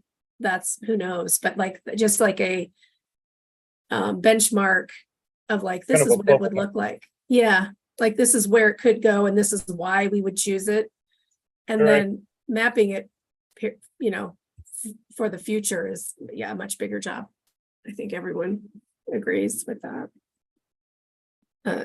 Commissioner Kolkmeyer? Just to say that the way Commissioner Buckley and you just described it makes perfect sense to me. Very good. I can work with that direction. Is that something that, so what do you prefer, I guess, in a way of creating that and coming up with the verbiage and an example of where, how much time do you think would be appropriate? I know that you are down a couple planners, so. Right. I am gonna pick one of those October dates and try and meet that. Okay. Is what my goal is. Okay. It might be the later one, Yeah. And that was October, 11th and 25th. so we're gonna say the 25th. Let's Yeah, just, let's- and then if that's, and then you'll just keep us posted, Yes. obviously, if something comes up. Okay. Okay, so for study sessions, we have the 13th and the 27th. 27th will be that developer, hopefully, and then inclusionary zoning. Do we just take over the inclusionary with inclusion and inclusionary zoning discussion if we can't get any developers to talk to us? If you want to do that, you could, yes. Maybe what does everyone think of that? You know, Okay, I'll have an answer before I put the agenda up, so the commissioner will know what they're talking about. okay, that sounds good. And then October 25th will be, or I'm sorry, October 4th will be our hearing. And October 25th will be a study session about the R1X or 0 zoning with an example of what that lot looks like and where. Okay. Is that complete for everyone? Oh, Commissioner Peters. I just wanted to thank you for scheduling these meetings. Getting these on the calendar. Thank you. Yeah, thank you, Mr. Rice. Okay. And then I have one general business item that I think we have to do, and I would love to do, which is get our elections, our board, and our those election positions for officers filled.